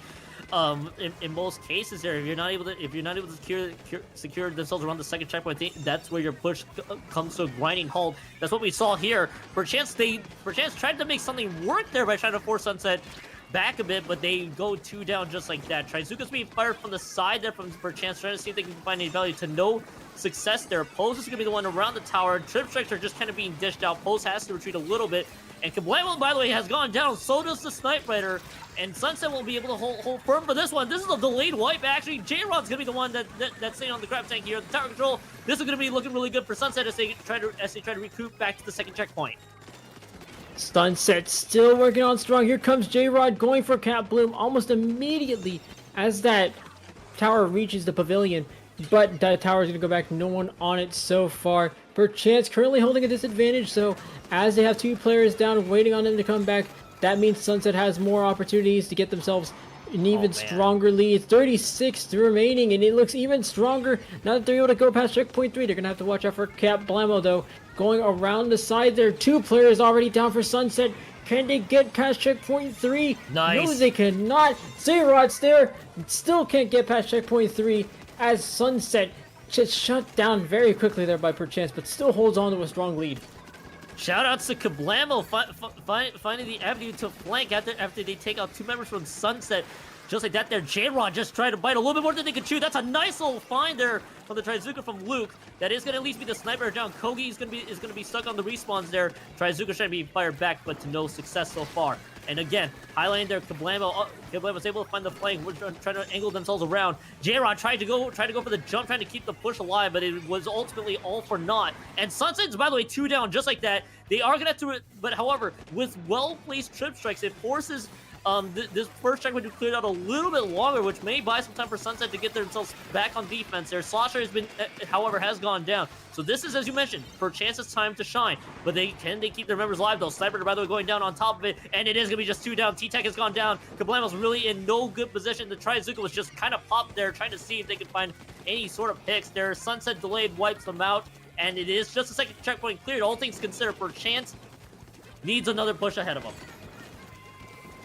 Still got a bit more leverage now, though, because perchance has gone close to the lead, so they have shown Sunset maybe around them a little bit, but Cap Blammo continuing this sort of momentum that perchance is getting. There's 2 player actually going down now for perchance. Now both teams are starting to trade blows. We're starting to get to the end of the match. Sunset is holding the lead. which means they will move on to the bracket for the time being. Perchance has yet to pose this challenge, but they do have trip strikes coming out. This could give them the opening, Mish! unless Sunset has anything to say about it. Here comes Mish with the shot. 12 seconds on the clock. Things still looking strong for Sunset, unless Luke has anything to say about it. Here comes the Chuka. Here comes 3 players from Perchance, all backed up by the Tentacooler, actually, as J-Rod tries to make a move. Those though down. That's 2 players down for Sunset. Perchance is looking high and mighty here. 2 players going down for Perchance, though. That bomb just very nearly posed some trouble there. All going down, and that push shuts down as quickly as it started. And Sunset is going to be moving on the bracket. Yeah, Perchance tried to make sure that Sunset stayed well into their base. They send 2 members up, trying to make sure that Sunset had no chance to recoup on defense, but they go down so fast. And during overtime, you need all the squid power you can get to get everybody pushed along that tower, but unfortunately going to, and then everything just folded. It was just the panic trip strikes of comedy. They're just trying to make sure they can keep that push alive for their team. To no success, and Sunset moves on to the next round, as you mentioned. Well played there for Sunset across the 2 maps that we saw. A great matchup indeed. It looks like Sunset, well, I don't want to call it dominance just yet. Let's not forget that Perchance got themselves up to 30 remaining, but Sunset, I have to keep pointing it out because I can't help but stress how important it is, especially in a team game like Splatoon. Just the ability to come back from a huge push like that and say, no, we still got it. We still got it. I mean, they got up to 30 remaining. There's a very real chance they could get the lead within the last minute of this matchup, but Sunset holds on strong, keeps themselves into the game, and that gives them the 2-0 win over Perchance. They will be moving on to face. Do you like Latto? I mean, maybe. I mean, debatable. Maybe we'll like Latto. And I'm actually looking at the team that Latto has. Yeah, not surprised who's on it, but yeah, I just love how Sunset played, and they just J-Rod was, I think, honestly the biggest menace out of that set overall. I love how J-Rod played that one against Perchance, especially finding a lot of angles and trying to push up with their aggression. And I think everything just kind of fell apart there for Perchance at the end of it. And at the end of the day, Perchance at least made a great white bracket. I'm sure they may be a little disappointed with how that played out, even for a team which I believe is a pickup there. But hey, he gave it a good shot. Now, do you like Latto's going to be waiting for the Sunset to appear in front of them? Absolutely. This is they're riding off into the sunset. This is the textbook movie ending that they're going to be looking for as they head deeper into the bracket, going on to round 2. Unfortunately, Perchance, that's going to be the end of their night. But there's also more news, and that, unfortunately for us, that's the end of our night. Yeah.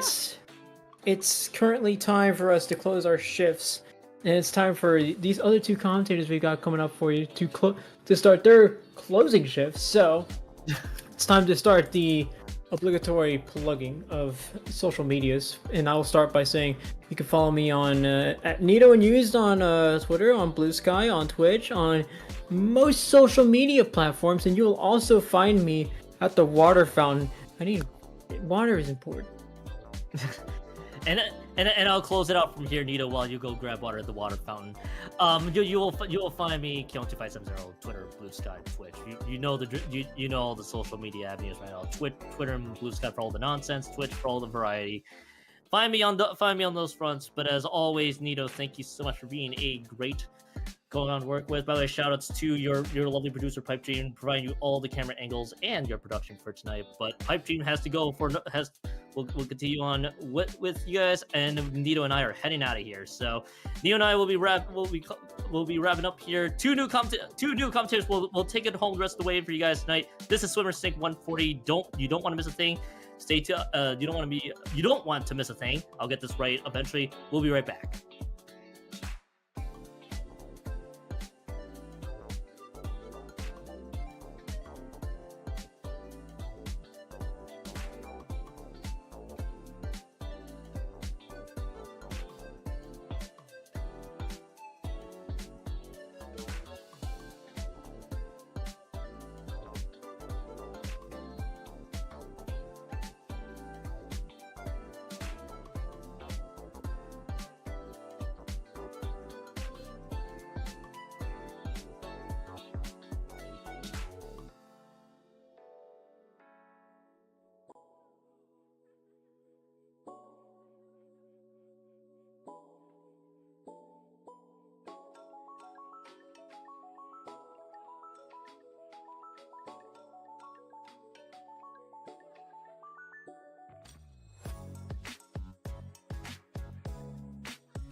Hello, everybody, and welcome to SOS 140. I am Genie7, joined by 6 and 6.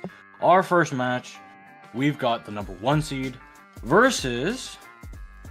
Where did the seeds go? Why did seed 9? Here we go. Whoa. Osmosis versus 1111 Make-A-Wish. That's amazing. I don't know what the other seeds are and how well they're doing in the tournament, but seed 1 versus seed 9, that sounds impressive to me. It's just kind of the way the bracket unfolded for them. So Gotcha. That's what 1111 Make-A-Wish has got. They're going up against Osmosis. The biggest draft prospect on here, everyone, is definitely probably SpongeBob. Yes. We should probably get this out of the way, and that is the SpongeBob, the Krabby Patty flipping SpongeBob SquarePants. That's so impressive. We got a celebrity here. I know. When does that happen? Never. Real. I'm so excited because like the cool thing is my bro SpongeBob was at like the Super Bowl a few weeks ago. You're right. You know? He was commentating that. It was Exactly. amazing. Yeah. Honestly, I'm worried he's gonna take my job when we're done here. I'm a little worried, but anyway, that is we'll let the jig. No, we're not gonna out them yet. We'll let them keep their identity as SpongeBob until later on. But yeah, the rest of the team of Osmosis, they're a good-looking team. 1111 Make-A-Wish, though, we can never ever count them out, especially when we are getting close to that said time on the Eastern Time Zone. Ah, we are. Do you think they would have an advantage during that one specific time? Maybe they just instantly win the game. Yeah. Yes. Unfortunately, they have to wait almost an hour for that. And they've already passed it if they're in the Atlantic. So. Ah, okay. So it could not work in their favor then. This could be. They could have been what their game 3 was. Just 11 Atlantic time. That's how they did so well. Oh my goodness. That's why they came out in clutch in game 3. Yeah, we are just working through. Everyone just joining the lobby. We're getting into this. We're getting this game. Everyone is enjoying their awesome Sendu experience. First ever SOS on the Sendu website. Sendu.inc. I will promote it. I'm not being paid by Sendu at all, but like it has everything. Like our everything on there. If you haven't gone there, it has most famously Sendu Q, a gear analyzer, gear database, damage calculators, pass rankings, map list, everything, calendar, like pretty much history and articles of everything. I can look up everything. But you know what? I'm ready for Biker Jelly Map. I am yes, it ready. looks like it's time for the game to start. We're doing this Rainmaker on Humpback Pump Track. Oh, it looks really good on both sides. I'm seeing some pretty meta picks here with the squeezers. Bro, it's over. Oh my goodness! There's no way we have Squidward and SpongeBob on the same team. I didn't notice that, but you're right. Oh my goodness, so famous. I'm gonna be honest. 1111 Make-A-Wish. I feel bad for you because Mr. Krabs might have invested a little bit in this match. Might have had it rigged in their favor. But that's what we're seeing right now with Osmosis already getting the Rainmaker first checkpoint. Biker Jelly, baby. Looks like Make-A-Wish is trying really hard here to get them out of this corner, but 3 of them go down now. It's a good time for Osmosis to push up a little bit. Yeah, we're going to see Zenith with this Rainmaker trying to go for a little bit of roll on the side. They are going to get trapped out below the snipe. You're going to get fall with the Rainmaker, but you know what? 40's pretty good to start off here. Len's going to try and find something. Len's Blaster coming up hot off of that Genesis 10 victory. Big dubs there. And definitely a hot player who's honestly one of the best blaster one tricks I've seen almost ever since Splatoon 1 at least. Oh goodness, that's some high praise there. Oh yes. All right, it looks like 1111 Make-A-Wish is in a good position here to try and push back with that Trizuka there. They are trying really hard to be aggressive, but it looks like they're having trouble getting out of this back corner. SpongeBob getting a pick here, putting down bombs, trying to get some more. Does move up a little too far and goes down. Osmosis trying to get a little bit more of a lead with this push. Yeah, the push is just going to be stalled out for a moment in time here as the Rainmaker will most definitely fall. Big Bubbler is out. There's a 2v2 scenario. We're going to fight in the Bubbler. Who's going to come out on top? And so far, Alex is coming out Got 3! My goodness, dancing in the other team's bubble. Please destroy the bubble. Please destroy the bubble. I think they're gonna jump there. They're trying so hard. 11-11 make a wish. Oh, they do get that pop. Doesn't look like they're in a great position to push forward yet, though. It is 3-4 on the other team. Oh, we are getting some picks. We are getting a few more picks. Let's go. Let's see if they can push it up to get that first checkpoint. Oh, but the Squeezer's gonna come out of the ink, and Zenith coming up clutch with the absolute pops onto the Rainmaker. Speaking of pops, that is a shield gone. There should be a checkpoint. 11-11 make a wish. They have this first checkpoint, but what specials do they have to push up to get this lead?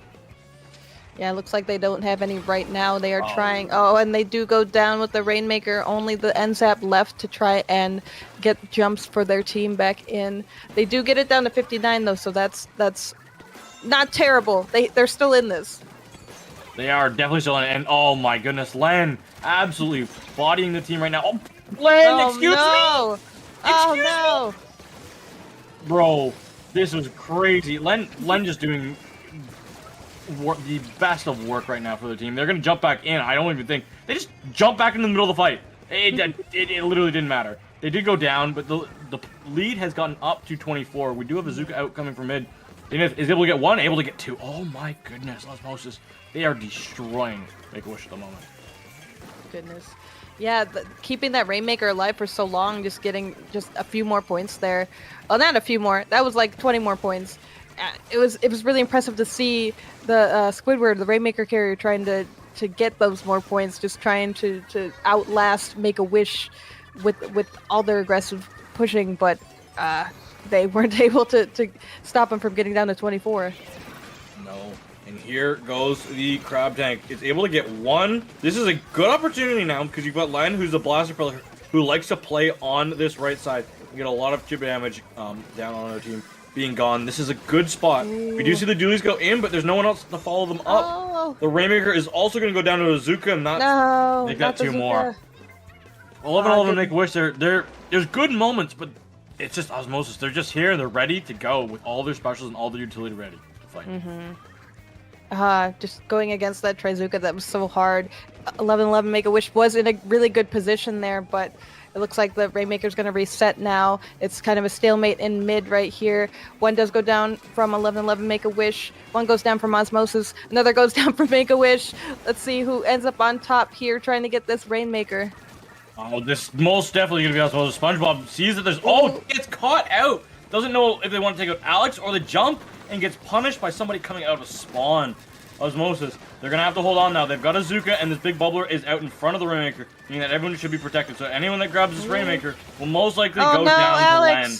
And that's exactly what happens. When Len is sharking, not even sharking, just sitting inside that big bubbler, you really, really, really have to respect it, because at any point in time, you can just hop out and absolutely destroy you.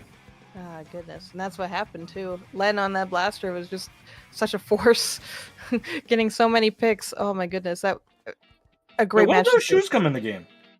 What shoes? Len's shoes. I don't know. I didn't look at them. I wasn't looking at the outfits of the Inklings. Okay, that's just me in the new season 6. Like, I'm like, who's got the You're gear? looking at everybody's fits. I'm literally looking at everybody's fits at the beginning of a new season, especially a season where we add literally everything from Splatoon 2 that was like base game and not paywall DLC content or promotional. Everything like that is here. So like I'm looking at every time somebody's done, I'm like ready to go in and yell them, hey, can I order that from you? I was seeing a lot of those posts on Twitter of people trying to order each other's like outfits and stuff. I saw you, Imad. I saw you. As for that hoodie from the Splatoon 2, just like I don't invest in any of the clothes really, which is very interesting because in real life I'm very about fashion, but just in like Splatoon, getting good gear, getting gear that fits the build I want is already difficult, and then to add on looking good, it's too hard. It's too hard. I don't know how people do it. While we talk about, while we take a moment to admire Brownwater Springs as our next map, I can tell you it's a challenge. It's something. Imagine having to match gear that you want to match, but also having to match the abilities that also matches. Because like my 96 build Deco and my Luna Blaster build have the same headband, But then how does that fit when I want to use it on my end zap? And what shoes match my end zap? But then also what shoes match that headband and shirt that I can use on my 96? And also have a different shirt because my 96 shirt, it has to be different than my Luna Blaster shirt. Because ain't nobody running the same build for a Luna Blaster as they are a 96. Oh my goodness. But action talk away. Brian Water Springs, we are. Woohoo! Let's see what the weapon picks are, if there's any change ups. Oh, a double shot from Osmosis.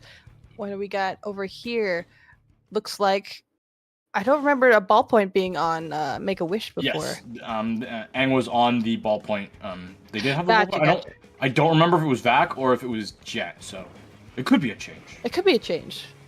I don't exactly. I don't remember seeing a special from the ballpoint at all, so I couldn't tell you.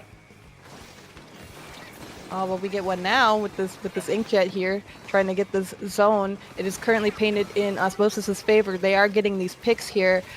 3 go down on the side of 1111 Make a Wish, so Osmosis is in a good position here to push up on this ramp. Yes, and Len is actually swapping to the range blast. I don't remember ever seeing Len on the range blaster, and that's coming from like somebody that's seen Len on pretty much just one blaster and one blaster only. Goodness, I wonder what the want for that pick here is. If the bubble is just not as good, I don't know. The wave breaker's better. Wave breaker's never better.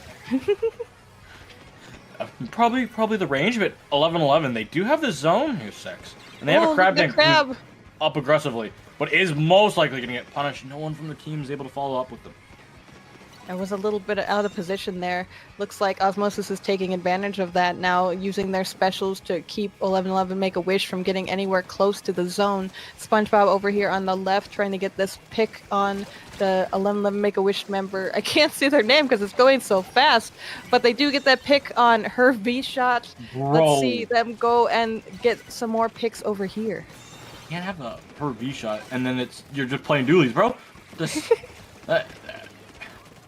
Bro's been playing too much Valorant with these names. Holy moly!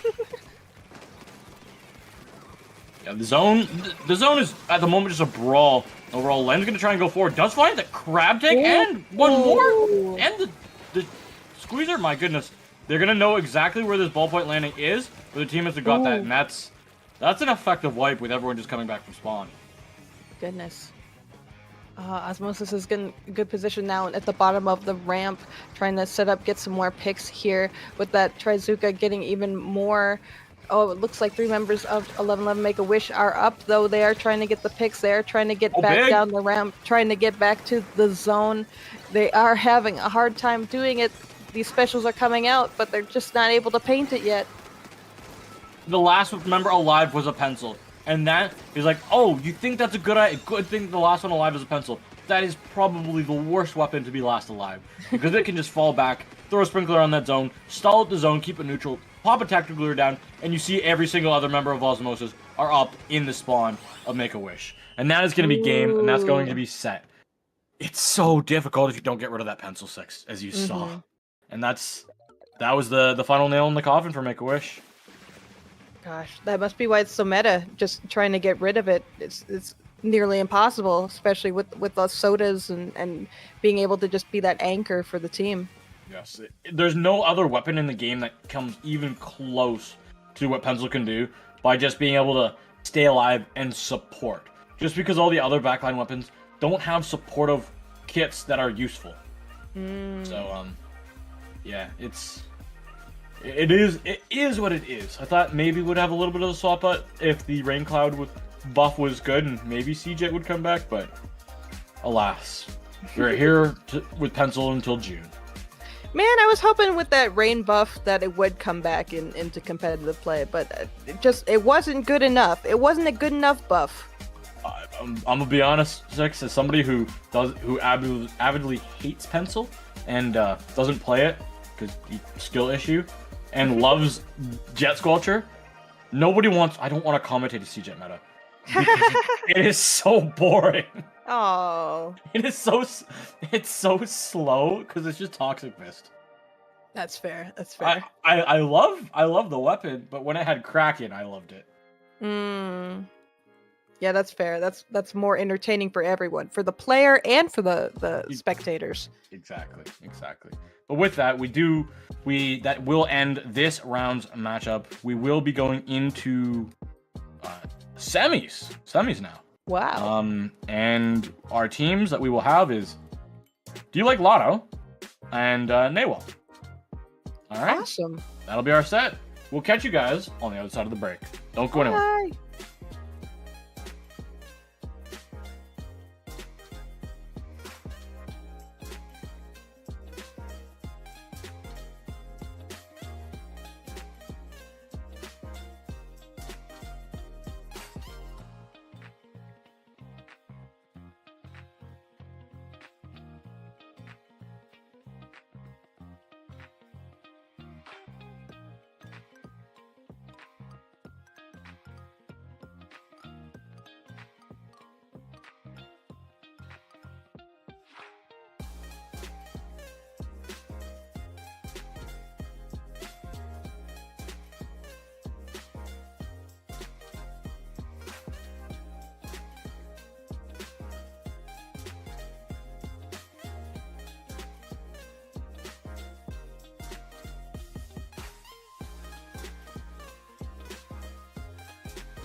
Hello, everyone. Welcome back to Swim or Sink 140. This is semifinals between Do You Like Latto and Nawal, I suppose. Yep. I am 6. I am joined by the lovely, the talented Jeannie. Jeannie, what do you think about this matchup?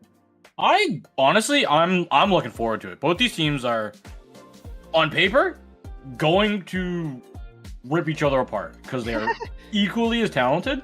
I would like to say that Nawal is the more historic powerhouse, but that also, Do You Like Latto with all their members on their team, that's not saying a lot because these names are like probably the biggest up and coming names of the past year, of the past calendar year. That all the members on Do You Like Latto have probably grown the most of all the players in the community. So, yes, Nawal's been around for a few years longer on the top.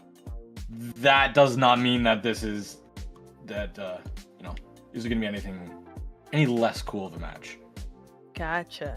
I do recognize a lot of "Do you like Latto" from Twitter. I don't know if Twitter. Yeah, because they talk a lot. I don't know if that means they're better players or not, but they do have a lot to say. They are. Both sides are equally skilled. I'm just gonna say that right now. Gus, shout out to you. You said something nice to me today. So you did. I thought it was Twitter bait at first. I'm like, can't be Twitter bait. You said something nice. Wait, can it be Twitter bait? It could still be Twitter bait. Probably. It could be that kind of sarcasm where it's like I'm saying a nice thing. But I don't have actually enough clout outside of my friends and people that know commentators. What are you talking about? I don't have You're any Twitter clout. Genie7. Yeah, I have no Twitter clout. I just stay off that thing. You have so much Twitter clout. You're famous. I have nothing famous on Twitter. Absolutely famous. Everyone's just so intimidated by your fame that they don't like or respond to any of your tweets. I don't tweet anything. That's why we have no idea how much people like my tweets because I don't post anything. Well, there you go. There you go. Other than when I'm going live on Twitch, of course. Right. Here we are. Map number 1. I'm loving the custom Elixir pick. That's just Potato being able to play that thing it shows the power of having a backline with a beacon weapon. Please, we need more of these, Nogami. And the fact that Kraken on an E-Leader is funny. It is funny. I don't like playing against it, but I do like watching it. So seeing Potato pick that is really cool for me. Looks like Nawal is getting the tower here, although there's only 3 of them up right now. They are trying to hold here. Doesn't look like they're pushing up too much, though. There is a lot of aggression from the side of Do You Like Latto? Yeah, that's a Kraken. So the Kraken coming in and clean up 3, and that's gonna be a wipeout. Big wipeout. Gus is gonna have to paint for this tactical cooler, try and get online for the first checkpoint. But somebody also kind of does the right tower, but going for the picks and letting Potato cook is also just. Looks like they're going for the picks before they push forward, which is it still works because they got 3 down on the side of Nawal before they're able to get on this tower here. It doesn't look like anyone's on it now, though. All 4 of them are up on the side of Do You Like Latto. 1 is on the tower. They're having trouble holding it. It is a little tricky in this corner. Yeah, Albert goes down over there, and we're gonna see. I just love seeing an E-Liter in the spawn and then realizing it's invincible in the form of being a Kraken. Just the weird off angles you can find yourselves in. As we see Gus playing the most supportive tri-slasher I've seen, playing objectives. Let's go, Gus. Ooh, it looks like Nawal is able to get Do You Like Latto out of their position. They are trying to paint up. They are trying to push forward, but 2 of them go down, trying to push back here. Do You Like Latto is just in too good of a position to be pushed back. Latto they're trying to find a way in at the moment. They do have space that they need. They just keep jumping into these unending beacon pressure that is caused by Potato. And also the fact that every time you want Potato to give you an advantage, Potato just is able to find it. The beautiful slash from Lemon. Yeah, Lemon's getting these picks here, pushing up, getting this trade with Albert. Potato here in mid with this E-Leader, trying to get some more picks here. No one's riding the tower, but to be honest, they don't need to. They already got the lead, and it doesn't look like Nawal is able to get anywhere past mid. It's one push, though, for Nawal to get into mid and start pushing this tower again. Because neither team has reached that second checkpoint. That's the only dangerous thing from Latto's game plan. I need to see them break through the second checkpoint before I can feel like, alright, we can just hold mid and play defensive. Because right now, it's a 1v1, 1-for-1 scenario, and if Lemon goes down on the top left without kicking anyone out, this is where the danger zone is starting to happen. Looks like Nawal here is in a good position. They do get 2 down on the side of Latto. They tried to push up, but now they're getting pushed back again. Oh, it's such a trade here, just going back and forth. It's really hard to see who's getting the advantage in all of these trades. Oh, and repping. Oh my goodness. Ooh. It gets a help on the second one, but at least gets 1. So this is going to be a good spot to see themselves in. We have to watch out because that right side, there are going to be 2 members of Latto coming in, and that's one of them is going to be an Ultra Stamp. They go down, and the Zuka in mid, not able to find it. the connection it needs, and the jumps will be camped. They will be traded out, though. 6, again, this objective. Neither team really wants to just sit on the tower and play objective. Looks like Nawal here is in a good position to try and push up now, although Latto is kind of surrounding them here, just being really aggressive. 3 are down outside of Nawal. Now Latto has the tower and they're pushing up, they're painting, they're getting the space. My goodness, that 3-down situation was phenomenal. And we are going to see the only player in this entire lobby so far that has played objective he was currently riding the objective. I'm no longer now, but that was Gus. Shoutouts to Gus, the one that at the end of the day wants to see those gold medals for I played objective. But that's a 2-2 scenario. Gus is gonna have to jump out, so this is an advantage slightly for Nawal. They lose their machine on the side. That's gonna be dangerous. Again, these trades back and forth and back and forth and back and forth. As long as these keep happening, it will go in favor of Latto because they should be able to get onto this tower. That's a GG Kraken used early in this tower. 6. We have to watch out. It's running its way down. You gotta get on it if you're Nawal, and no one's left alive. Wow. That was the weirdest game of tower control macro in a long time I've seen. Yeah, I was worried about that early Kraken on the side of Latto, that it was too early and that Nawal would be able to get in to push it off to get that pick, but Latto was too aggressive. They were able to stop Nawal before they did anything, and just it was so much. Yeah, it was a lot. It definitely was. The one thing I love about Sendu is if you guys go to the Sendu bracket, like just go to sendu.inc, the first thing there on your screen, the top middle should be our bracket. You click on this match. I clicked on the wrong match. Why did I click? Oh no! I clicked right here. You can click on either of these teams, and you can see exactly the 8 maps they picked. Which, for me as a commentator, it is beautiful. I get to see their set win rate, I get to see their map win rate, and I get to see the maps that they picked, and I also get to see what maps that they played and which maps that they won. It's beautiful. Like, this is I will vote for this to be the preferred the format that we use. The Sendu decided that today we're going to be picking Climbless Museum de Alfonsino, or I will call it Spino. I'm gonna get that out of the way. It just reminds me of spinners, and I call it Spino. But yeah, this is a pick out of the side of Latto. I like this.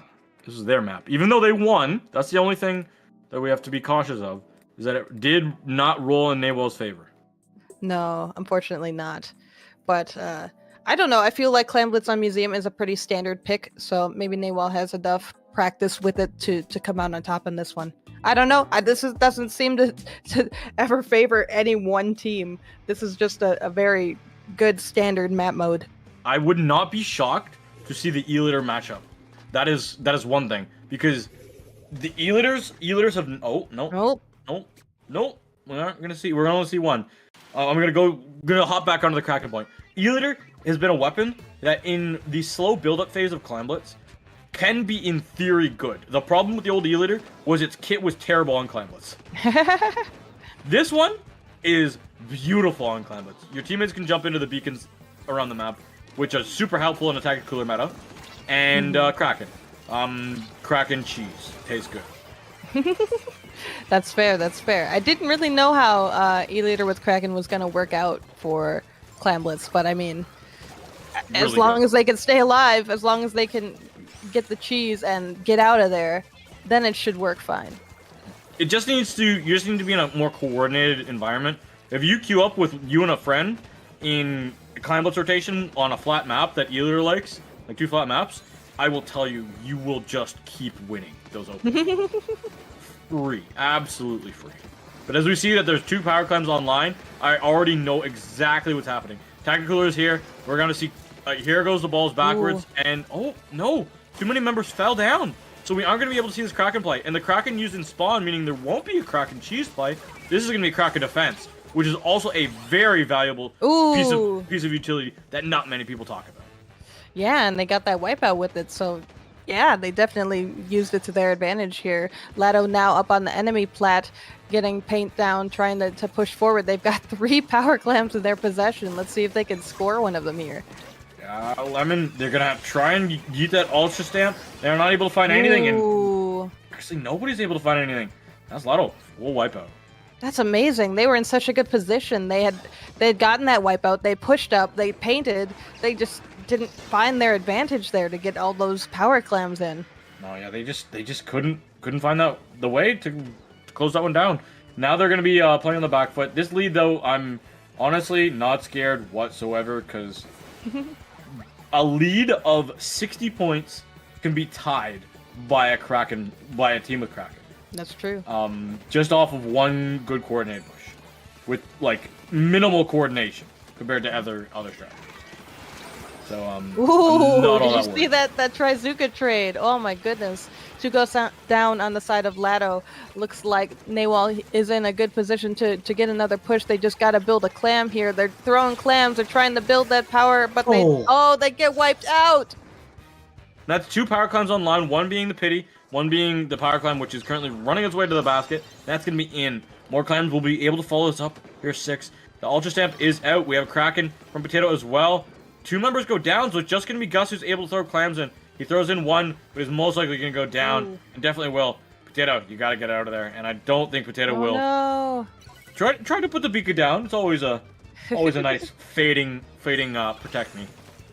Oh goodness. All right, so three are up on the side of Nawal. They do have the power clam. They are building clams. They're trying to get in. They have 2 power clams actually. They're trying to get in. They're trying to paint, but it looks like Latto is being pretty aggressive here, just keeping paint on the ground, trying to find their opportunities. There are specials on the side of Nawal with the soda. Oh, and the strikes, but 1 goes down. It looks like they're gonna have to hold here. They are. And that's 3 gone, and the last one has been easily found out and marked. They are gone. That's going to be Lemon. They'll fall into that splat bomb. That's terrible, because the members of Nawal have been able to get through using that ink that space that the bomb had created, and that stops this push from Latto. Looks like Nawal is able to get some picks here, 2 down on the side of Latto. Nawal all the way up in the plat with the Trizuka. That's awesome. They got 2 down, but are they able to get this ball in? They are, but they're not able to get any more clams in. They do get the lead. Will we get any more points here? That's dangerous, 6, because if somebody, please, Oh. nobody grabbed the pity, and I was gonna say you would have 3 free clams to your name, but they're not gonna go for the cheese. That's all good. They're smarter than me. Oh, they are gonna go for it anyway. Oh, yep, they've got the Kraken there. They're going for the cheese. Gus just waiting. Yeah, Gus just wait is for the gonna be opportunity. in way. Potato didn't make the space. Oh my goodness. Looks like Nawal was able to stop it from going too much farther. Although the lead is now in Latto's favor. Nawal trying to paint up and get clams here. They don't have a power yet. They are trying to just hold space before they get one. Yeah, good direct there from the machine, but I don't know if they can find anything else. They have to get a splat here for their team. Zuka has to be big. It forces some members back, but it needs a lot more than just space creation. Especially when you're losing teammates left, right, and center. Oh no. Looks It's like not Latto looking here has good. the advantage. Yeah, they have it painted up, and oh no, there's no clam for Nawal. Yeah, they forgot to hold on to that power clam, and that will be it. It'll be game 2. If by normal SOS rules, this would be the end of the series, but on the bracket, it says that we have best of 5. So I'm going to be commentating like it's a best of 5 until one of the TOs in the TO chat watches stream and realizes that they're playing a game 3 when it's 2-0, and stops the set. So I don't see it yet. Maybe it'll take a sec. They've got they've got a few other brackets. Not I just don't know. ours. I don't know. You don't know? It does say best of 5 on the On the bracket, yeah. Sendo. True. Rainmaker, Humpback, Pump Track, and this is gonna be Nawal's pick coming in.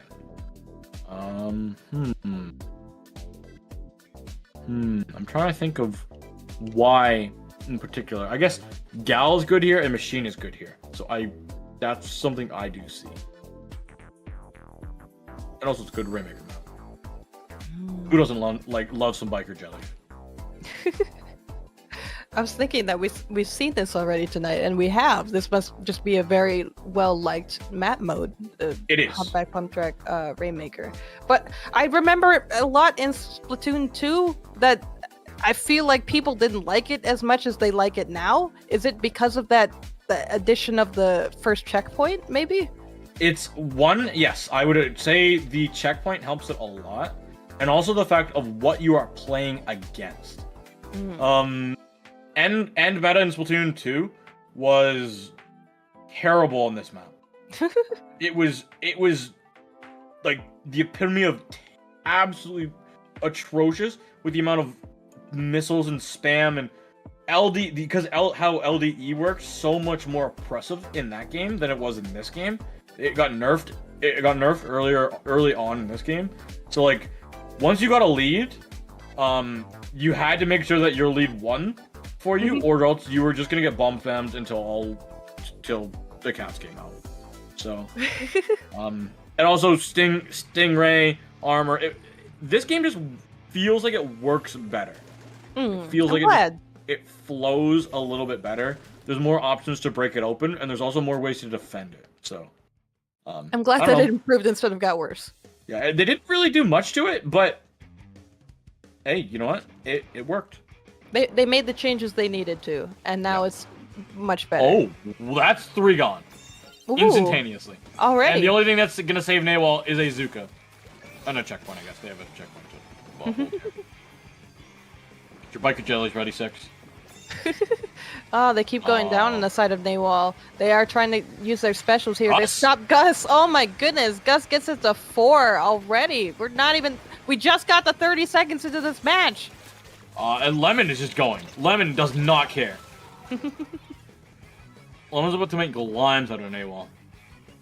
Yeah, goodness. Nawal is stuck in this back corner here trying to paint up, but Latto is just so aggressive there, right there in that back corner, just getting picks. Oh my goodness. The comp speed, just the pure speed and aggression out of the try plus the wiper plus the shot is wild. And also the fact that when Potato's clicking squids, Potato's clicking squids. How did the vac not eat that? I'm not sure, but it's in Nawal's favor now. Oh, there are still members of Latto in that back corner trying to get picks. They do go down. Now Nawal has a good opportunity to push forward. They are painting. They are trying to get the picks. They are trying to find their opportunities. They're getting there. Let's see if they can get this checkpoint. It's gonna be difficult, especially with Lemon. But Lemon does fall down. The next biggest thing is a Zuka. There's the second shot, and there's the... Oh no! They were waiting it out too. They knew it was there, but just they didn't wait long enough, I suppose. Chomper goes down. There is 4 on the side of Nawal still. They might be able to get this checkpoint here. Albert does. Oh, let's see if they get some more picks here. It feels like a little bit of an early booyah. What can they do with it? What can they do to move forward now?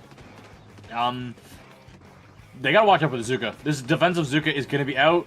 It does not find anything. That's gonna lead into a tactical defense from Do You Like Latto, as well as a tactical offense out of the side of Nawal. And this vac push. What are you supposed to do if you're the Rainmaker? You have a Tri-Slosher and a shot running at you for a vac, protected by an ink vac.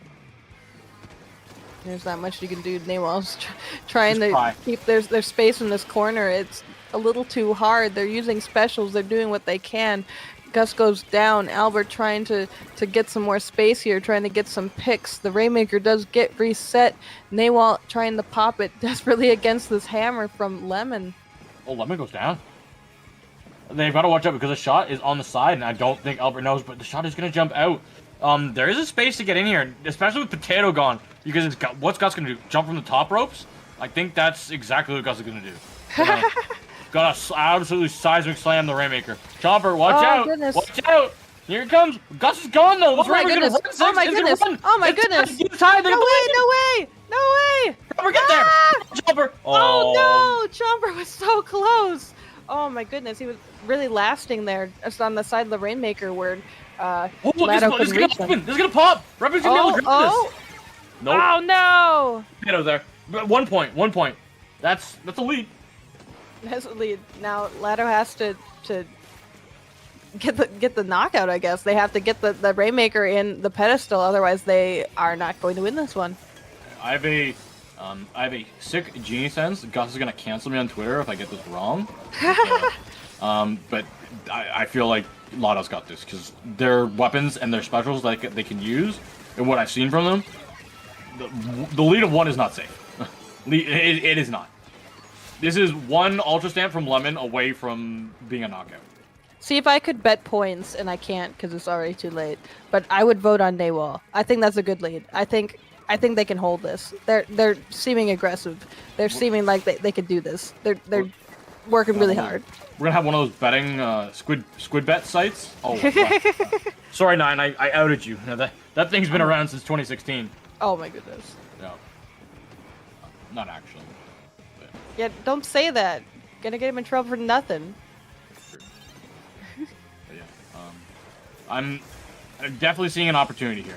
Gus with the Rainmaker. That means there's gonna be no tactical online. I'm going to be expecting a vac coming up very soon from Potato. Please, Potato, if you want to win this. Gus barely staying alive. Oh my goodness. It's gonna be, in my opinion, it's gonna be up to Rupping, and they need to be able to find some space. They got 1. Can they get 2? Ooh. Nope. And, Nawal really running at Gus there, trying to get that pick off him. But they can't get him down. Alive. He's living. He's living. He's moving. Gus is fast. Gus is a beast. Gus is about to go beast mode on them. Not beast mode enough. Oh not beast no! mode enough. I knew it. See? You're right. Potato going down with the vac was definitely the nail in the coffin. Because vac plus ultra stamp combo at the end. If the vac explodes and you fill the vac, you just all you gotta do is ultra stamp it, and everyone panics. I don't care what level you are. When the Rainmaker in overtime is being pushed to the goal, everybody throws their life at it. Just how it is. So if there is a possible way that you're gonna die to the Rainmaker explosion, that is what happens. I have seen no player in the history of Splatoon not do that, and I'm talking about every player. I've seen world champions do it. Oh, no way. Oh, it's a panic moment. It's literally just what it is, and you don't. Every fiber in your body says we need to stop the Rainmaker. You can do it. The problem is that the suction bomb rush, or the ultra stamp, which is about to pop the Rainmaker on the other side, is going to out pop you. Goodness. See, everything I've heard when I'm playing competitively is like, you gotta be patient. You gotta wait for your opportunities. So when people like dive at the Rainmaker like that, I'm just thinking like, no, that's a terrible idea. Why are you doing that? You're just gonna die. But you gotta make your opportunities as well. You can't just wait for your opportunities at all times. You have to also make them. But you can't always make your opportunities, because you also have to take their opportunities. That's how you get the knockouts. You make your own and take theirs. It's like bringing your own lunch money and taking the other kids. Oh my goodness. Yeah. I don't think that's a lesson we want to be teaching here. I don't know if that's the vibe. We teach spawn camping in Splatoon. Oh no! There was a map in a tournament earlier today where, because it was the same sendo format, I was like, the only way, in my opinion, that this lead is safe is if we spawn camp. What did they do? They spawn camped. Oh no! I like this. It's pencil on pencil now. They really want that tacticaler for this map mode, I guess. Well, this is the map mode combination where pencil was born. This is legit the first time most people saw pencil on this map mode combination, and yeah, it's range, it's accuracy, it's fire, it's where it can put coolers, where it can stay safe, where it can stay alive, is unrivaled and unmatched. And on this map, you have. Ooh, that was a good hammer toss right there. Actually, quite beautiful. Ooh, 3 down on the side of Nawal. Looks like Latto is pushing up here with Lemon, trying to get some sneaky picks over here. They are getting pushed out. They are getting outpainted, but looks like they are still trying to get some picks here. Yeah. This is some good early points on the side of you like Latto, and it can snowball out of control if they don't lose control of the zone, which they did. Prepping, oh, not able to find that one. Ooh, 2 down on Latto, but they are holding pretty well here against the remaining members of Nawal. They're getting these picks. They're getting pushed out, but they're getting the picks still somehow. Huh? I thought that. You saw that also stamp, right? Yes, I did. that connected, right? It did. Like it looked like it would have, but it didn't. I love it. Just Oh my goodness. the lead has been swapped here now. Nawal absolutely just trying to paint the zone. They got a Booyah Bomb coming out onto said zone. Have to watch Ooh. out because the Ultra Stand's gonna run through your team. And that's Oh no! A wipeout on Nawal. Latto in good position here. Lemon is up right by their spawn now, getting these picks here, painting up, taking space, holding against these specials on the side of Nawal. Oh, and then the Zuka and the pick from the Zuka. Oh my goodness, Nawal is not looking great here. They're kind of pushed back really far. But it's okay because they cannot get control of this dice. They have a Booyah Bomb, which is most likely gonna get shredded. They have a Tactical Cooler. They're gonna get forced out down and around that Tactical Cooler. Ooh.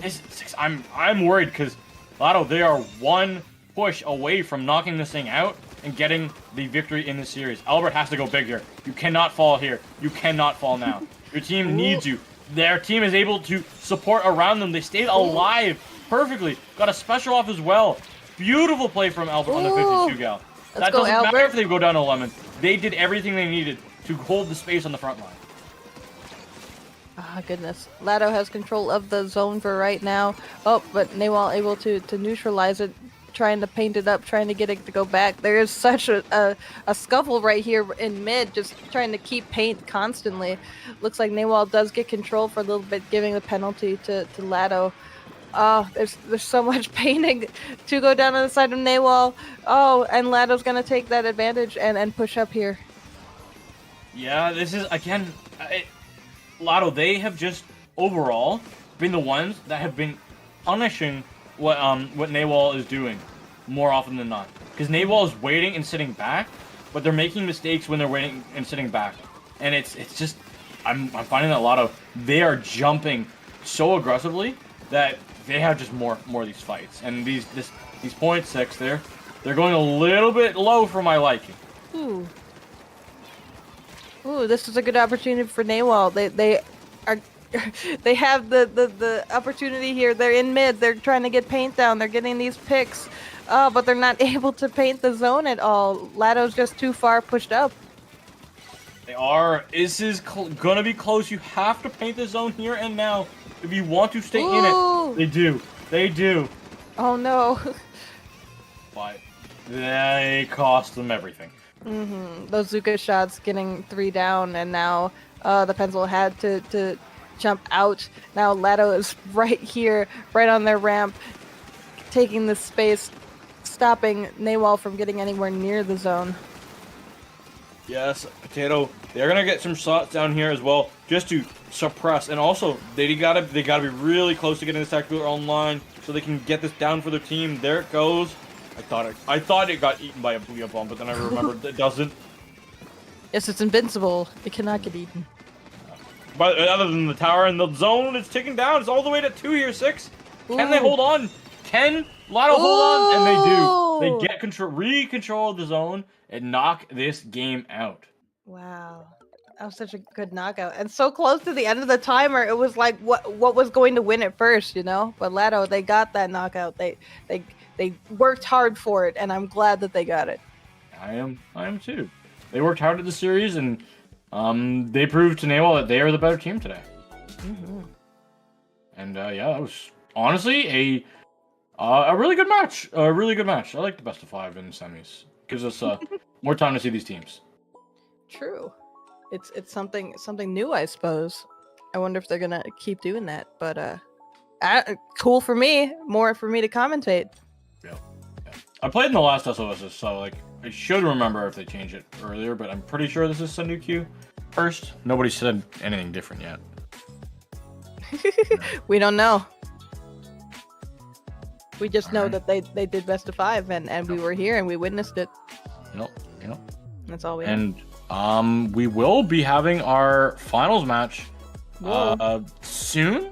We are just waiting on the other set to finish up, and that will be on sendu.inc if you want to see the bracket. It's there. I think we've got. We definitely have it linked. But with that, I think we're 6 and I and the rest of the production are gonna sit tight while we wait for that final match, and you should too. Don't go anywhere.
Hello, everybody, and welcome back to Swim or Sink 140. I am Genie7, joined again by Six. Six, we've got two teams who were on stream earlier, and both these teams won their matches on stream. They did. Not necessarily decisively for both of them. Both of them definitely winning their matches. Yes, that is why they are here, because they won their matches. Real. That's honestly so real. I would say Osmosis is also here because they are all celebrities. They are literally half celebrities, if not more. Whoa. You have That's true. The most recent LAN winner, Squidward Tentacles and SpongeBob SquarePants. Like, I don't really know how much more famous you want to be.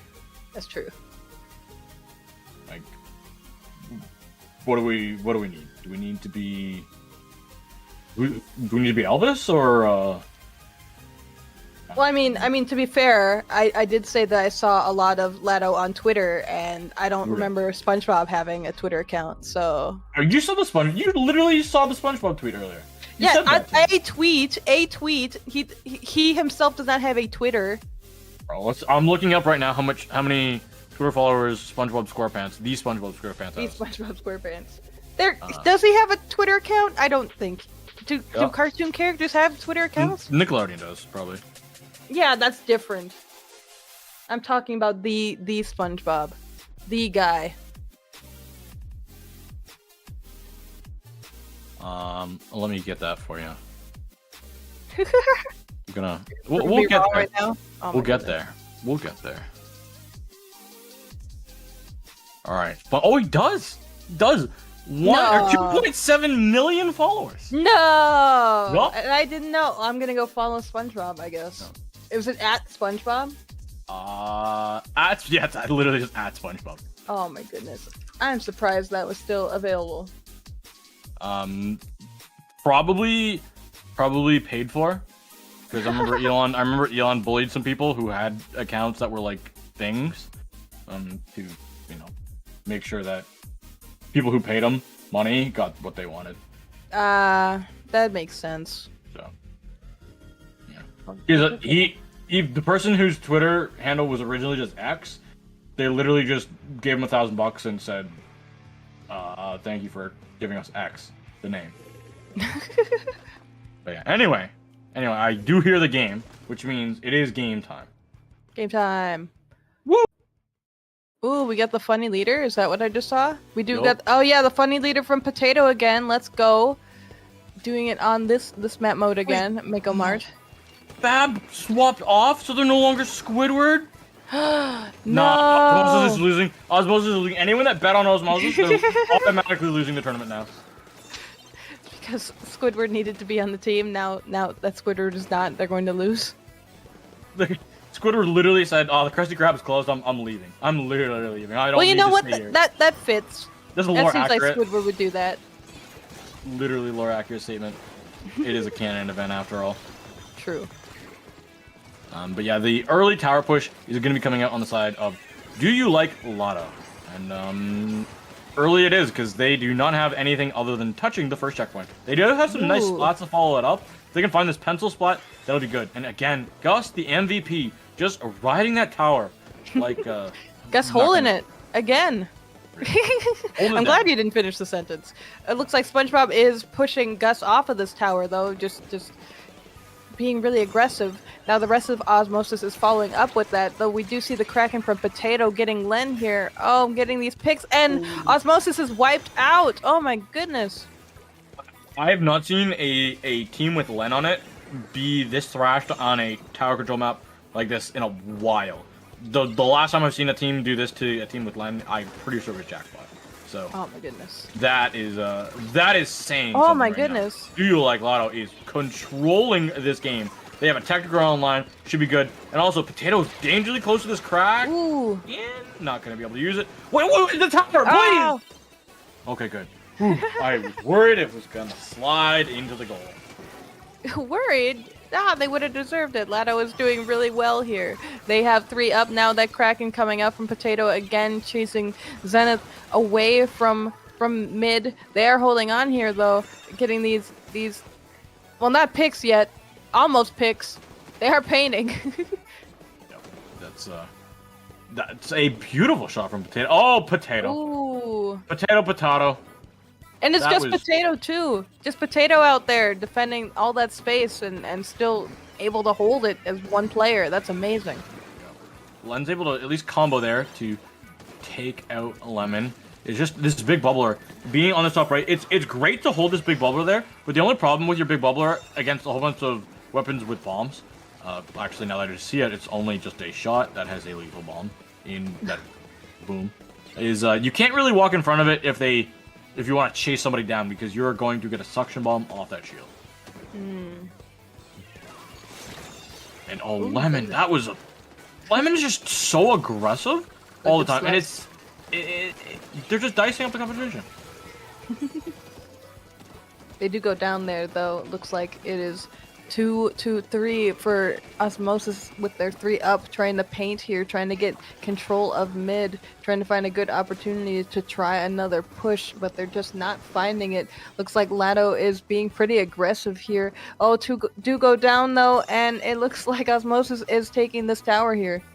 Yeah, it's not looking good for Osmosis, but so far this start of this push, this is the best thing that they've seen all game. And realistically, if they need some help, they need Twitch chat to start singing the SpongeBob SquarePants theme song. That's the only if Twitch chat starts doing that, I feel like Osmosis has a chance in this game. If not, if they don't, it's over. You're so right. I'm waiting for it now. It'll be about 30 seconds before they start realizing how to sing the song. If you love Osmosis, you're going to sing the SpongeBob SquarePants theme song right now. Yeah. It's so far the energy is working because they're pushing their way to second checkpoint here, which is good. Their tactical cooler is going to start fading. They got trades back and forth. They've lost their blaster, which is not good. Ooh. And Lemon's on tower. You're gonna have to watch out because it's Elixir Potato. They're doing some work. We're gonna have some jumps in. Gus is on Gus tower. Can Len jumped on find it? it. No. Gus gets 2. They're not singing loud enough. They aren't singing loud enough. Lemon is back. Lemon getting these picks here. Lemon being aggressive, trying to hold Osmosis away from the tower. But Zenith's able to get that pick there, able to paint up, to hold this space against. Looks like Potato getting this pick though. Their E-leader's pointed right at the tower. I'm not sure Osmosis is gonna get this checkpoint here, or gonna get to the last checkpoint. No, I didn't even get through second, which is difficult because you kind of desperately need that if you're gonna have a good OT push. Ooh. And you get at least get the Zuka before it gets another one. But the problem is that Kraken on tower at the end there's just almost nothing that can stop it. Wow. It takes so much energy and so much force to keep Kraken off tower that oftentimes other people could jump on it. And I blame Twitch chat. You didn't sing loud enough. The comeback did not happen. Yeah, you know what? I didn't see anyone singing, so that one's on y'all. There's no SpongeBob. Oh. Genie, what? Oh. Genie, no, Genie, stop. What? No. My life is a lie. What is happening? Clanlet's Crab Leg Capital. That's what's happening. This does in 1,000% favor a deal like Latto, because Kraken, E-Leader. This map, good for E-Leader. This map also hard to push if you don't have a run speed weapon that can go top right, or you have somebody that constantly flanks on the left. Kraken helps you go straight down mid. So That's true. and also it's kind of great beacon spots in this map. I don't know. True. There are a lot of good hiding places for beacons. This is the second time where Do You Like Latto got game 1, and then game 2 is their map pick. They are getting the luck on their side right now. They definitely are. Let's see if that luck is in their favor in this match here. Looks like pretty much the same picks from both sides. Although I do see the 96 from Osmosis, probably so they could get some Kraken cheese too. Everybody needs some cheese. SpongeBob is gonna go in there. They've got one. They're gonna try and find already? these splats. but you can't get the spots on the grading. It's just the way of the world. That just felt so early. They didn't have a power clam when that Kraken was popped. They were just hoping that something was going to happen. You don't need a power climb every time you push the Kraken. You can also just use it to create space and get splats. As we see, Do You Like Latto getting 2 splats and forcing a jump out. So effective 3 down scenario. Lemon is up there. Lemon is cooking. Lemon is out. Lemon is not out. Never mind. Lemon is making space. Oh, and Lemon got that pick with the hammer throw. That's amazing. Oh, it looks like Latto does have a power clam here. They are trying to get in with Potato on this E-liter. They get a pick. Let's see. Oh, they are doing the Kraken here. It's also just chaos when you see the Kraken because you realize that if you can't just stand around it, or it will take you out with its sizable hitbox. It's not massive. It's not tiny. It is sizable. Gosh, Osmosis trying really hard to paint up here to try and get some clams here to try and get the game back in their advantage, but they are not finding it. It looks like Latto is doing a really good job of just taking control of the entire map. Yeah, and oof. This is a dangerous spot to be in, but both teams have Kraken cheese, not at the ready, but at their disposal. So both teams, I'm gonna be honest, a 40-point lead is not safe. We do see a power clam in the basket for both teams over here. Latto's push has failed though. Oh no. A potato? That must have been a Kraken play. Gotcha. It just happened so quickly we weren't able to catch it. Looks like Latto is back in their corner here. It's mostly painted by Osmosis right now. They do have a power clam. They just don't have a really good opening to get that power clam into the basket. One day, Len, we're going to have that range blaster, that CRB is going to come home with that Kraken and Splat Bomb. Please, Nogami. Please. Eventually. But yeah, Len's back on this range blaster using, well, it said range to their advantage, able to take out Lemon there. And overall, just this slow play of this match, I feel like we're just waiting on Krakens right now. That's really all I feel. And it's so interesting because I feel like it was so much quicker paced with the other match, and this one it just feels like a lot of stalling and waiting. Because both teams just kind of know. But wait, they're not going to go for the play because they know that the counterplay from Latto will be their Kraken goes up and they'll have 3 clams at the advantage, which would be a lot more devastating than just a single power clam from Osmosis. And here they go. Len's going to have to run forward. Will they win this race? Who's going to win the race? The jumps are coming in. They are going to get the splats all the way down to 40. So now it's going to be up to Latto to stay alive. They've lost pretty much everybody. Osmosis, how far can you get into the base? Ooh, Osmosis is trying here and trying to get up that ramp. Not finding a good way up now against a Trizuka. I'm not sure. Oh, Len able to get that pick before they jump back to safety. So they don't get to push the basket much here. No, they don't. But that's, you know what? It's okay. They're able to stay alive, fight another fight, live another day. They're gonna try and find the spot, but they won't. That's gonna be a jump out. And again, this is just so slow and so stally. That also Osmosis has no points because of them having no points on the board. The triple power clam dunk will not win them the game. Ooh, there's a Kraken going up on SpongeBob right now, trying to get some picks here. Oh, but Potato does a counter Kraken going down this ramp here, getting the picks. Oh, and they got the wipeout. Hey, one of the few weapons, one of the few counters to Kraken is Kraken. At times, it feels like. That and also the fact that tri-strikes, when you're able to jump in, you time them right, they are able to get the spot before pretty much any human can land and throw a power clam. But yeah, we're just waiting on the final moments here. Who's gonna? Yeah, Did you see that toss? Gus is just. That looked like a Mac Jones throw. My goodness. And this is like dangerous. Latto is controlling this game, and they need that. You need that power. You need that power, SpongeBob. That's your lifeline, and that's game. Oh. I didn't realize they didn't have a power anymore, too. I'm wondering what that Kraken was for. Just stalling it a little bit more? They wanted to go for the Kraken jumps, but the problem was that their team, all of their team fell around them. Gotcha. Everybody was gone. which sometimes can happen, and the unfortunate part of when everybody falls, so do the clams. True. Then you're just a Kraken alone, just waiting for your death. Yo. Slow and painful. Brian, wait, who picked this? Team 1. Okay, Do you have 1. to know? I needed to make sure that it wasn't Latto that got the roll again. Because I was about to have some beef with Sendu. Because it's like, there's no way that this thing rolled them twice. Yeah. This is a map that I feel like we're going to have an emulator. Because there's not much on this map that counters the emulator.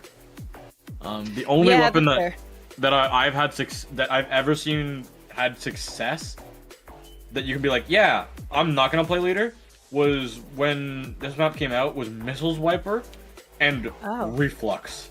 That was it. And the only Wiper player that's in this lobby has the E-Leader on their team. And I'm gonna be honest, ain't nobody play Reflux outside of Turf War. You're right. You're right. It pains me to say that as somebody who currently is trolling all of your X-Rank games with the With Reflux? Slider Reflux because Oh my goodness. I need to 4-star that thing somehow. Not 5-starring that thing. That's not possible. Oh, Potato's not going E-Leader? Ooh. Going cooler? Pencil I've on been doing pencil wrong? action. Ooh. I'm a little bit surprised, but maybe also not surprised.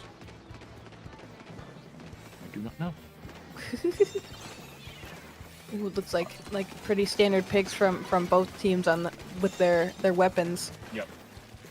It's weird though because both teams have a wiper, both teams have an AoE exploding weapon, and both teams have a shot and a pencil. Yeah, I guess when you explain it that way, that is what they've been doing. Yeah, well, machine and range blaster are the only difference, but they both fill similar roles. Mm-hmm. Exploding mid-range chip damage weapon. One is a better main weapon that has a bad kit, and one is Godzuka. That's fair. Oh, Gus, it looks like you're caught out there, bud. Oh, but he's able to get out. That's good. That's good. Yep. I need to see the. We didn't have the Osmosis fans cheering. I need to see the do you like a Latto fans in the house. I know we're not a LAN, so I can't like wave at the crowd to get them all hyped up here. That's but true. Do we want to see the? Do we want to see the wipe? We want to see that clean sweep because Lemon's got 2 clean spots there. I'm looking for a third. But what should fans of Latto sing? If Osmosis fans have to sing the SpongeBob song, what does Latto sing? Literally any Latto song. Okay. I don't know any, actually. The only one I know of Latto is the one where Latto's with Junker, and that's 7 days a week. That one. Fair enough. Oh, and there's another one, but I forget it. You could say like any song name, and I would just believe you. Believe me? Okay. This game is really just speaking for itself. Because of the fact that both teams are spamming zone with utility, and they are not getting a wipe, and they are just constantly trading with each other and jumping back to the pencil. Mm-hmm. I could commentate every single moment that happens. But I don't think anyone wants to hear 1,000 mile a minute in their ear. Yes, it is pretty quick here. Lemon's being pretty aggressive as usual, getting up on the enemy ramp. Now Gus is in the back here trying to get some picks. Oh goodness, Latto does get the lead here. They're being aggressive, they're pushing up, they're painting, they're getting space. It's just a lot of aggression here. Gus? Gus? Ooh. Let's go Gus. Clean up SpongeBob. Gus murdered SpongeBob. That is some Twitter drama right now, people. Ooh, you're right. You're so right. We gotta at SpongeBob. Real. So real. I'm worried for Potato's life. Potato's able to stay alive, and I'm worried for the tournament, because Latto can end this thing right here, right now. We're gonna have to go into the zone. Lemon's able to try and defend it. The Wipers do trade on each other. Gus goes down to Bazooka. That's gonna be the range blaster gone. We have to paint the zone. SpongeBob, can you paint the zone? Can you neutralize it? No, you can't. You go down. Tort's able to get a 1. Zenith has to paint the zone. They have to get a lot of splats, and they can't. It's just going to be Lion, and a range blaster won't be able to paint the zone. That is going to be Latto taking SOS 140 with a 3-0 sweep. They were cleaning up today. That's so impressive. Oh my goodness. Latto, I wasn't familiar with these players' gameplay before. I just knew them from Twitter, but now I know that they're SOS champions. Yeah. The only match that they lost all day 6, was the Rainmaker game against Nawal. That was it. That was the only game that they lost. That's amazing. Gosh, they did such a good job. They are champions. They win. They win the game. That's it. That's it. It was beautiful. It was beautiful. And congrats to both teams on a good performance. Definitely. I'm gonna say congrats to everyone on both sides, especially so we can out SpongeBob now. SpongeBob's Pello, everybody. But Osmosis, good run, 2nd place. I know that's not what they wanted, but do you like Latto? They were cooking, they were cleaning, they were slaying. They were absolutely slaying. And I know a fair number of these members of the side of Do You Like Latto were playing in Paddling Pool earlier today, and they playing on a Sia earlier today. So a 4th place and a 4th place and a 1st place on the day for the friend group and the squad and the team and that. Pretty good. Able to commentate both of them. Wow. The Splatoon grind does not stop, I guess. Goodness. I'm tired from just talking about them all day. They played all day. They did play all day. I don't know how they play in the beginning of the day and then continue on to win a tournament. Like, I would be exhausted. How are they not exhausted? I don't know how many. I know Luna and 5th Gen played the first tournament. I forget who else. Was it Potato and who was the last one? Was it Tort? Tort played in both, right? I know Twitch chat got me. I was gonna say, who are you asking? Twitch Can't chat. be me. I wouldn't put you on the spot like that. Okay, thank you. Don't worry. But yeah. While we wait on Twitch chat to respond, why don't you shout yourself out, 6? I am on the internet. You can probably find me if you want to. Real. What about you, Genie? You can find me at Genie7. That is GEENIE7 _ on Twitter. No underscore on all other socials. I am taking a for now hiatus from the competitive game of Splatoon, but that does not mean I'm stopping playing Splatoon. That just means I'm playing literally every other mode other than sitting in a lobby waiting for people to join the Sunday queue set. So if you see me post for @here table turf, you know. I will fight anyone. I will fight anyone in table turf. You get the best of 3 map pick. That's tempting, actually. I'm not any good at table turf, but that sounds like fun. The last table turf tournament I entered, I won with a map score of 11-0. So. Whoa.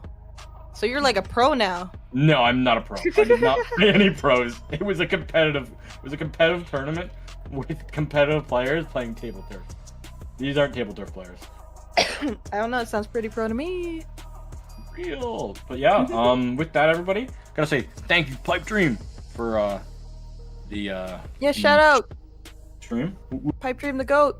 The goat, and hope everybody enjoyed the first Sendu SOS tournament. Yeah, it was great. I hope y'all enjoyed it. Looks smooth. Looks smooth on our end. Yeah, it worked out nice. I don't know about what's going on in TO help desk. I'll let them clear the embers tomorrow. But with that, we'll see everybody next week for another round of SOS. Heck yeah. And, have a good rest of your week. Good night, everyone.